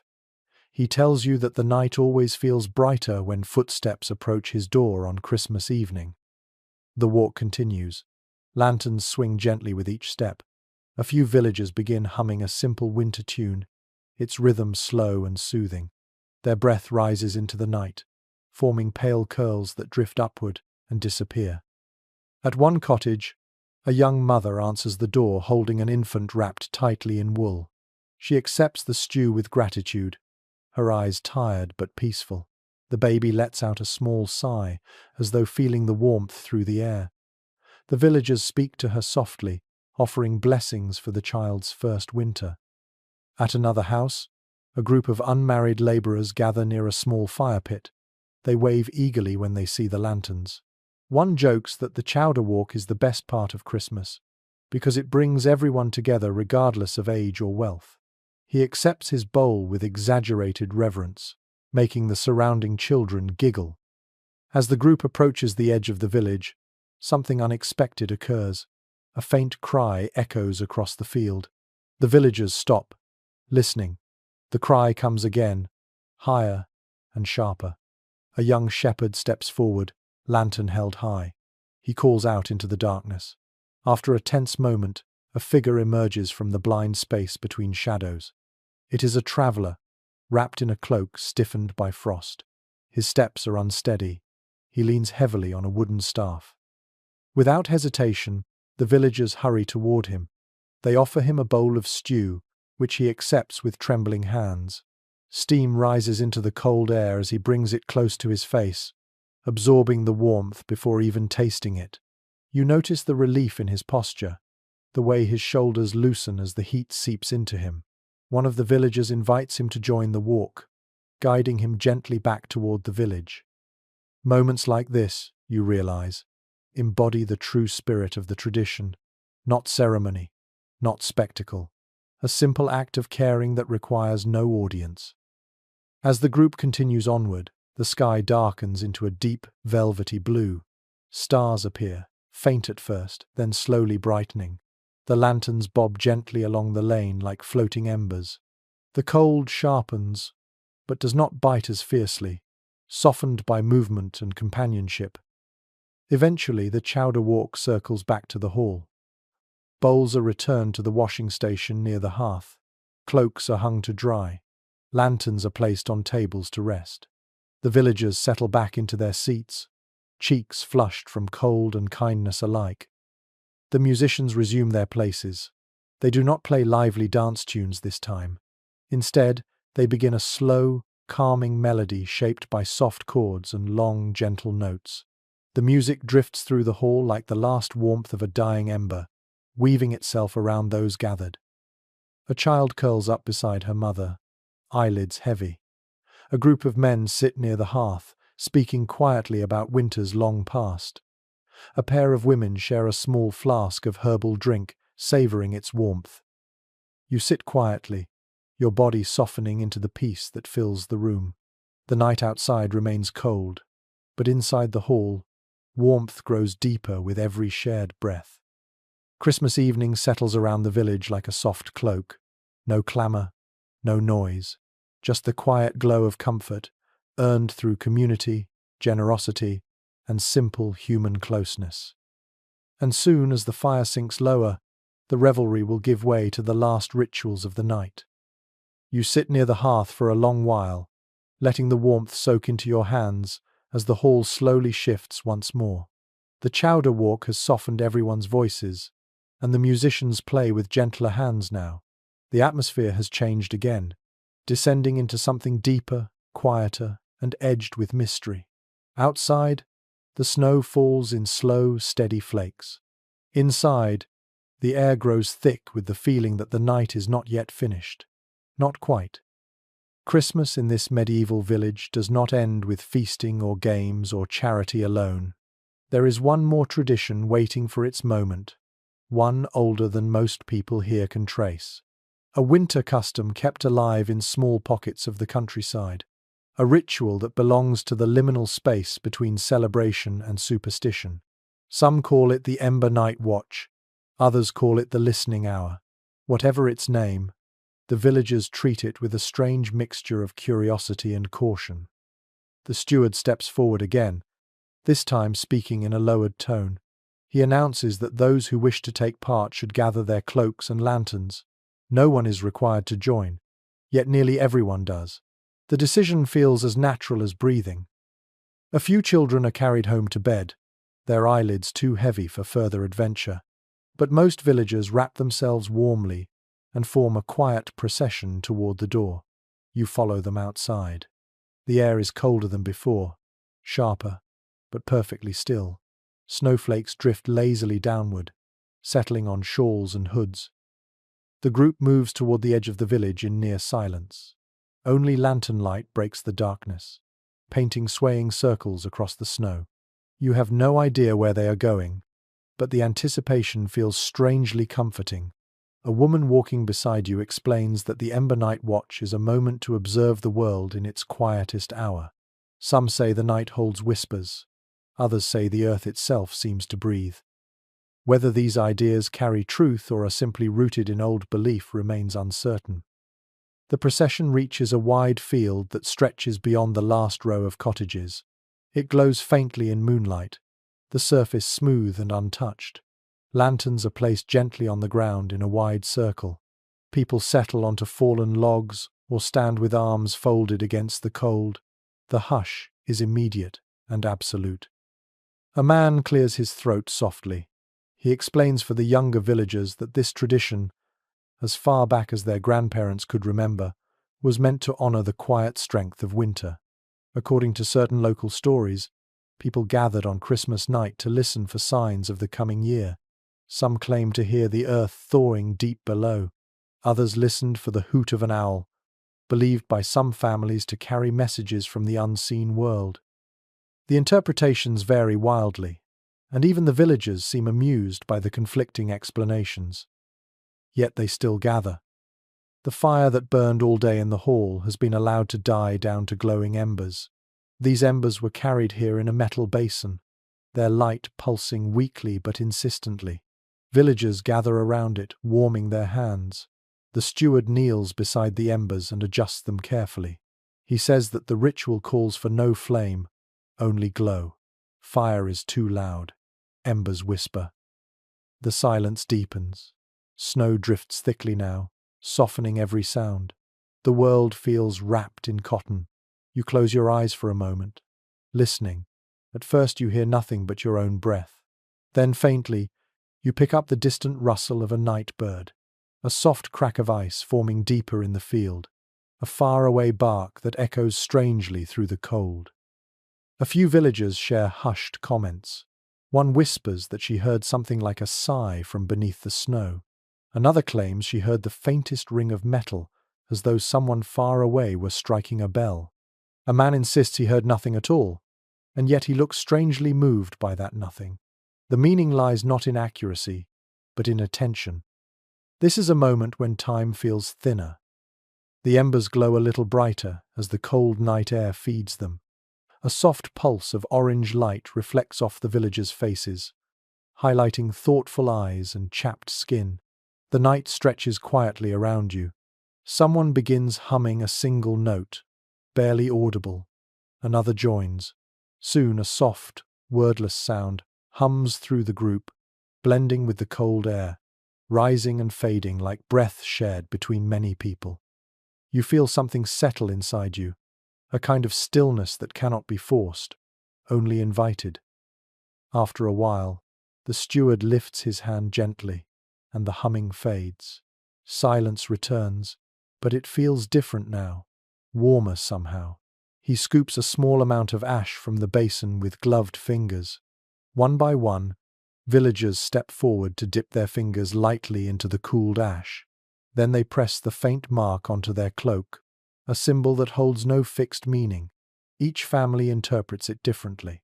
Some see it as protection, others as remembrance. The meaning is private, carried quietly through winter nights. When your turn comes, you touch the ash. It feels surprisingly soft. When you press it to your cloak, a faint grey fingerprint appears. No one comments on it. No one watches. The moment belongs to you. A child lifts her face to the sky and whispers that the snow looks brighter now. Her mother smiles and agrees, though neither explains why. Another villager says he always feels calmer after the Ember Watch, as though he has checked in with the world itself. Whether this sensation arises from ritual, atmosphere, or imagination is impossible to say. The steward gently covers the glowing embers with a layer of snow, extinguishing them slowly. The glow fades, leaving only moonlight to light the group. For a long moment, no one moves. The snow continues falling, wrapping everyone in a peaceful veil. Then, quietly, people begin to rise. They gather their lanterns. They brush snow from their cloaks. They start walking back toward the hall in small clusters, speaking softly. The cold no longer feels harsh. The darkness no longer feels empty. The Ember Night Watch has ended. As you return through the village, the hall's windows shine faintly with warm light. The night is deep now, but the sense of closeness, the shared quiet, and the soft mystery of the ritual linger like an echo in the air. Inside, the final celebration of the night waits to begin. Something softer, something gentler, something meant to carry everyone towards sleep. You step back into the hall after the Ember Night Watch, brushing snow from your shoulders as the warmth welcomes you once again. The air inside feels different now, softer, dimmer. The earlier brightness has faded into a calm glow shaped by low embers in the hearth and a handful of candles set carefully along the walls. The villagers move with slower steps, voices hushed to gentle murmurs. Children yawn openly. Adults loosen their cloaks and settle onto benches with the kind of tired comfort that only winter rituals can bring. This is the time of the evening when the celebration turns inward. No more feasting, no more games, no more great bursts of laughter. What remains is candlelight, quiet companionship, and simple comforts designed to ease everyone toward rest. According to various household reflections preserved in winter notes, this late portion of Christmas Day often held its own ritual of calm. People gathered to sip warm drinks, finish leftover sweet dishes, or simply bask in the fading warmth of the fire. A group of women emerges from the kitchen carrying small wooden trays. Each tray holds thin slices of spiced bread, dried apple rings, and a few pieces of honeyed walnuts saved especially for this hour. They walk gently around the hall, offering these late-night treats to anyone who wishes them. When a tray is offered to you, the scent of cinnamon drifts up lightly. You take a slice of bread, still warm from the hearth. Its sweetness feels fragile, delicate, the kind of flavor that belongs only to quiet hours. Near the hearth, a large pot of warm ale infused with herbs waits beside stacked cups. A man ladles some into your cup. The drink has softened with heat, mellow and slightly sweet. He explains that in some villages this drink was believed to settle the stomach after a heavy feast. Whether that belief arose from experience or tradition is uncertain, but he smiles as he adds that it certainly helps him sleep.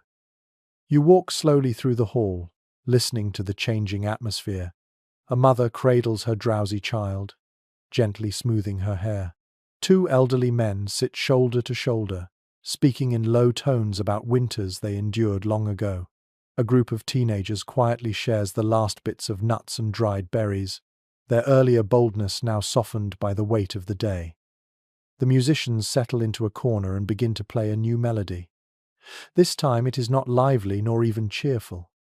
The lute carries a slow tune shaped by long, soothing notes. The shawm rests silent, replaced by a small flute whose breathy tone blends gently with the lute. The drum is untouched. The music feels like a winter lullaby, the kind meant to nudge listeners towards sleep instead of stirring their feet. You sit near the fire, letting its glow wash over your hands and face. The wood inside crackles softly, sometimes popping in small sparks that jump, but fade before reaching the floor. The smell of smoke mingles with the faint scent of pine from the decorations, creating a fragrance that feels ancient and comforting. Several villagers shift closer to the hearth, forming a loose circle of quiet warmth. A woman seated nearby speaks gently about a belief she remembers from her grandmother. On Christmas night, she says, the world listens more intently. Not just people, but the land itself. Her grandmother used to say that trees rest more deeply. The wind quiets its voice, and even the animals feel a kind of shared peace. Whether this idea holds truth or simply lingers as a poetic inheritance is impossible to know, but her voice carries a reverent softness. Across the hall, a young man lights a fresh candle and places it on the window ledge. He explains that some families believe a small flame left burning on Christmas night offers a welcome to any traveler wandering late. The flame also symbolizes gratitude for the warmth shared throughout the day. The meaning shifts from household to household, and interpretation varies, but the candle's glow adds gentle light to the dim room. A few children, still awake despite heavy eyelids, take turns placing pine cones on the hearth's edge. One child explains proudly that her grandfather once told her pine cones placed near embers bring luck for the coming months. The others repeat the ritual, each adding their pine cone with solemn care. Whether this belief traces back to some old winter superstition or a single family's tradition is unclear, but the ritual carries a sweetness that no one interrupts. Several villagers sit in a quiet circle to share reflections about the day. A woman speaks of gratitude for the feast. A man mentions how the mumming performance reminded him of his youth. A teenage boy describes how the Ember Night Watch felt unusually peaceful this year. Their words drift through the hall like soft smoke, unhurried and sincere. You let your gaze wander across the hall. The greenery woven into the beams looks darker now, nearly blending with the shadows. The candles cast their glow upward, making the rafters look impossibly high. The faint music wraps around everything like a winter blanket, softening hard edges and steadying tired minds. Someone begins gathering the empty cups. Another adjusts the logs in the hearth, letting the fire settle rather than flare. Children are carried or guided toward doorways. Adults stretch stiff arms and whisper their goodnights. For all its liveliness earlier, the hall now feels like the heart of a sleeping world, holding warmth gently in its hands. Before long, only a few villagers remain. They sit quietly, sharing the last sips of warm ale, watching the embers fade. You remain among them for a moment, sensing the weight of winter night lingering beyond the walls. The day has been long, filled with stories, food, games, songs, rituals, and kindness. Now its final act folds itself carefully into calm. The steward walks through the hall, offering blankets to anyone who wishes to remain near the hearth. A couple of people accept, others prepare to make their way home through the snow. The musicians pack away their instruments slowly, treating each piece with reverence, as though acknowledging the significance of the day. You rise at last and step toward the doorway. Outside, the world is silent. Snow lies thick across the ground, glowing faintly beneath the moon. The wind sleeps. The village sleeps. Only a few lanterns burn, their light steady and soft. You pull your cloak tighter around your shoulders. The cold touches your face with gentle fingers, but the warmth of the hall still lingers in your core. Christmas night is not over yet, but its final chapter has begun. Soon, the village will slip completely into rest. You step back into the quiet night, the snow beneath your boots whispering with each careful step. The village lies steeped in stillness now. Lanterns glow dimly behind shutters. Thin trails of smoke drift from chimneys, rising and fading into the calm winter sky. The world feels as though it has been wrapped in layers of wool and silence. Christmas night has softened everything. You walk slowly along the lane, letting the cold nip gently at your cheeks. A few villagers make their way home, speaking in hushed tones as they guide sleepy children or steady each other on icy patches. Their shadows stretch long across the snow, merging briefly with yours before slipping away into doorways. Each house you pass looks warm and safe, its wooden frame glowing faintly from the firelight within. Your path leads toward the far end of the village, where a small wooden chapel-like building stands. But this is not a chapel. It is the birth house, a place used rarely, only on special nights when prayer blends with reflection. Several villagers step inside quietly, guided by candlelight. You follow them. The birth house is simple. Wooden benches line the walls. A low table sits in the center, holding a carved figure of Mary and the infant Christ. Not elaborate or gilded, just plain wood smoothed by many hands. A few sprigs of holly lie beside the carving. Several candles flicker nearby, their flames leaning gently in the faint draught. The room smells of smoke, pine, and worn timber. Villagers gather without speaking. Some sit, others kneel. A mother holds her sleeping toddler close, rocking slowly. A young couple stands near the back, heads bowed together. An elderly woman sits on a bench, her thin hands folded quietly in her lap. No one leads this gathering. No one announces a beginning. It simply unfolds. A soft hum rises from one corner of the room. A familiar melody, but quieter than any sung earlier. A lullaby more than a hymn. The voices around you join gradually, shaping something delicate. The old tune floats through the room with the fragility of frost on a window pane, dissolving almost as soon as it forms. According to scattered historical notes on rural worship, late-night songs like these often carried older rhythms woven into Christian devotion. The blending was natural rather than deliberate. The singing fades into silence, leaving only the faint crackle of a candle wick. A young man stands briefly to place a small wooden token on the table. A woman follows, laying down a piece of ribbon. Each gesture seems part prayer, part offering, though no instructions are given. People simply add what they feel moved to leave. Some tokens have personal meaning. Others are no more than fragments of cloth or small carvings shaped over winter evenings. You notice how the firelight reflects gently on their faces, tired but peaceful, worn by a long day yet softened by everything they have shared. A sense of belonging settles like falling snow, quiet and steady. After a while, villagers slip out in small groups. A girl picks up her lantern and whispers goodnight to the figure on the table, as though speaking to an old friend. Her father smiles and guides her toward the door. You step outside too, letting the cold wrap around you again. The sky has cleared. Stars scatter across the dark canvas, sharp and steady. The moon hangs higher, bright enough to cast pale shadows across the snow. You inhale deeply.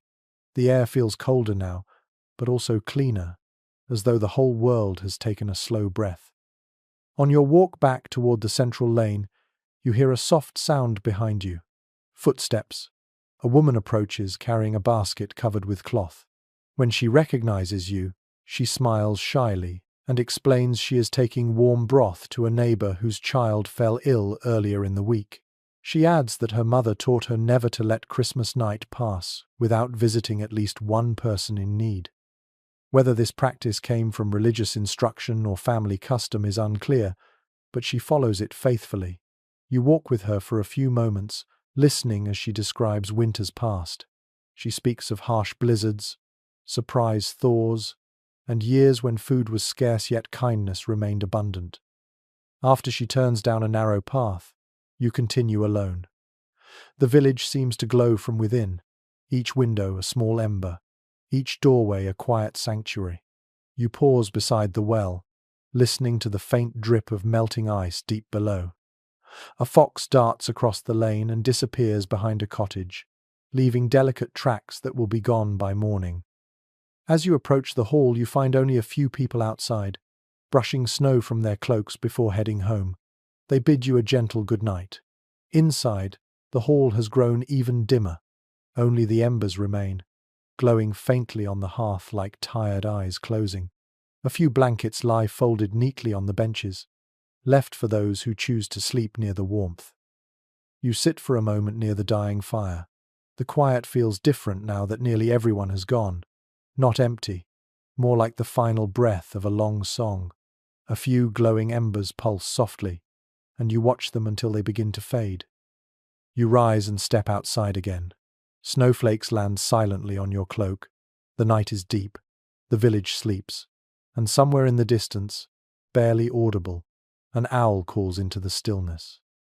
Christmas is drawing to its close, but its last spark still glimmers in the cold air, waiting to settle gently into the dreams of everyone resting behind those warm wooden walls. You leave the quiet glow of the hall behind you and walk deeper into the village, feeling the softness of the snow under your boots. Christmas night has reached its stillest hour. The world feels wrapped in velvet darkness, calm and complete. Lanterns have been extinguished one by one. Chimneys breathe faint trails of pale smoke. The whole village slumbers except for a few lingering figures who wander the lanes with the slow, reflective steps of people reluctant to let the day end. Your breath curls into the cold air as you walk. The moon hangs above like a polished silver coin, bright enough to cast faint shadows of your movements. The snow glimmers with an almost dreamlike sheen. Every sound feels amplified by the stillness. The gentle crunch of your footsteps, the distant cracking of a settling roof beam, the soft rustle of a branch against the wind. You pass a cottage where an elderly couple stands outside their door, gazing at the sky. They nod to you without speaking. The man points upward to a particularly bright star. The woman murmurs something about how her grandmother used to say that a clear Christmas night foretold good fortune. Whether this belief carries any real origin or survives only in family memory is unclear, but the couple seems comforted by it. Farther down the lane, a group of teenagers sit huddled on a low stone wall, wrapped in thick cloaks. They whisper quietly, sharing small jokes and half-remembered stories from the day. One boy idly traces patterns in the snow with his foot. Another girl hums a tune from the Mama's Play. Their energy is softer now, stripped of excitement but still warm and alive. They laugh under their breath, careful not to disturb the sleepers nearby. You turn toward the fields beyond the cottages and follow a narrow path that curves behind the barns. The snow here lies untouched, smooth as a sheet of unmarked parchment. A faint wind brushes over the surface, raising tiny spirals of powder. The fields appear endless in the moonlight, as though they stretch far beyond their true borders. Winter has a way of widening the world. As you walk, you notice a dim glow farther ahead. At first you think it is a lantern, but as you approach, you realize it is a house with its door slightly ajar. A man stands in the doorway, warming his hands over a small brazier. He greets you quietly and tells you he is keeping watch over his animals tonight. He mentions a belief his father once shared, that animals grow restless on certain winter nights. Some people claimed they even spoke in soft murmurs after midnight. He admits he has never heard anything unusual, but the thought keeps him attentive every Christmas. Traditions like this vary across regions, and accounts differ heavily, yet each version reveals something about the fascination people hold for winter nights. You continue onward until you reach the barn. Inside, the animals shift gently in their sleep. A cow exhales in a long, slow breath. A sheep rustles against the straw. The warm scent of hay fills the space, soothing and familiar. The farmer leans against a wooden post and remarks that Christmas always feels calmer in the barn than anywhere else. He says the silence here has a way of settling the mind. You nod, sensing the truth of his words. Leaving the barn behind, you wander toward a small rise overlooking the village. From here, the settlement stretches beneath you like a cluster of tiny embers scattered across snow. Each window glows faintly. Each roof holds a thin dusting of white. The scene feels timeless, as though the world below could belong to any century. You stand there for a long moment, absorbing the peacefulness. Then you hear quiet footsteps crunching nearby. A woman approaches wrapped in a heavy shawl. She greets you softly and says she often comes to this spot at the end of Christmas night. She explains that it gives her a sense of closure, a way to gather her thoughts before sleep. She speaks of memories from past years. The winter her first child was born. The winter she lost someone dear. The winter the harvest was so poor they feared hunger. Yet she also speaks of the countless kindnesses that sustained her through each hardship. You listen as she reflects on the day's events, her voice filled with quiet gratitude. After she leaves, you remain on the rise a little longer. The sky seems closer here. Stars shine with a clarity that makes you feel both small and comforted. The cold air presses against your skin, but the sensation feels cleansing rather than harsh. Eventually, you descend the slope and return toward the village center. Almost all windows are dark now. The hall's last embers glow faintly through a half-open shutter. A few footsteps appear in the snow where people have walked home in pairs or small groups. The traces form winding paths that cross and weave like threads on a loom. You hear the soft crunch of someone approaching from behind. A man carrying a small lantern nods politely as he passes. He explains that he is making his final rounds to check on the animals and ensure no embers remain unattended. He says the weight of winter requires extra vigilance. Even moments of peace must be balanced with responsibility. His words echo the rhythm of rural life, shaped by necessity and care. You follow him part way until the paths diverge. Then you wander once more through the still village, letting the peace of the night wash over you. The world feels hushed, cradled by darkness and snow. The festivities have faded, leaving only the deep quiet that comes after joy has softened into rest. You pause outside your resting place, taking one final glance at the sleeping cottages. Frost glimmers along their edges. Smoke rises faintly from the last few chimneys. The night feels complete. Christmas is nearly over. Its warmth lingers like a fading glow beneath the cold, a memory you can feel more than see. Soon, sleep will come. You step inside your resting place and ease the door closed behind you. The faint click disappears into the thick quiet of the night. A single candle burns on the small wooden table, its flame wavering gently in the draught that follows you indoors. You pull off your cloak, shaking free a few clinging flakes of snow, and hang it beside the hearth. The room feels warmer than the hall, though only a few coals glow in the grate. Their dim orange light fills the corners in soft pulses. You sit for a moment, letting the hush settle around you. The day has been long, rich, and layered. You can still taste the sweetness of the evening bread and feel the lingering warmth of shared laughter in the hall. The silence now feels like an old friend stepping forward to greet you at the end of a journey. Outside, the wind finally stirs. You hear it brush against the shutters, a gentle sweep rather than a wail. The snow continues falling with steady softness, each flake adding to the growing blankets covering the village. You picture the houses resting beneath that white weight, sturdy and calm. The thought brings a kind of peace. Eventually, you rise and step back into the night. The cold greets you instantly, but you embrace it. Your breath curls into the air in soft white trails. You walk slowly through the quiet lanes, your footsteps the only sound. The village looks transformed under the moon's pale glow. Snow softens every shape. Chimneys glow faintly. A single lantern flickers by the well. You take your time returning to the main green, where the hall stands silent now. All candles have been extinguished. Only the smallest thread of smoke escapes into the cold. You step closer and rest your hand briefly on the hall's doorframe, feeling the wood cool under your fingers. It seems incredible that the same space held so much noise and warmth only hours ago. Now it feels like a sleeping giant, tired and satisfied. You continue through the village, passing the barn again. The animals stir softly inside. Their breath clouds the air through the gaps in the boards. A cow gives a slow, deep exhale that sounds almost like a sigh. A pair of sheep shift against each other. The barn's quiet warmth feels protective, a living shield against winter's reach. Beyond the barns, you follow a narrow lane to a small clearing. Here the snow is untouched, perfect and smooth. You pause at its edge, listening. There is nothing, but also everything.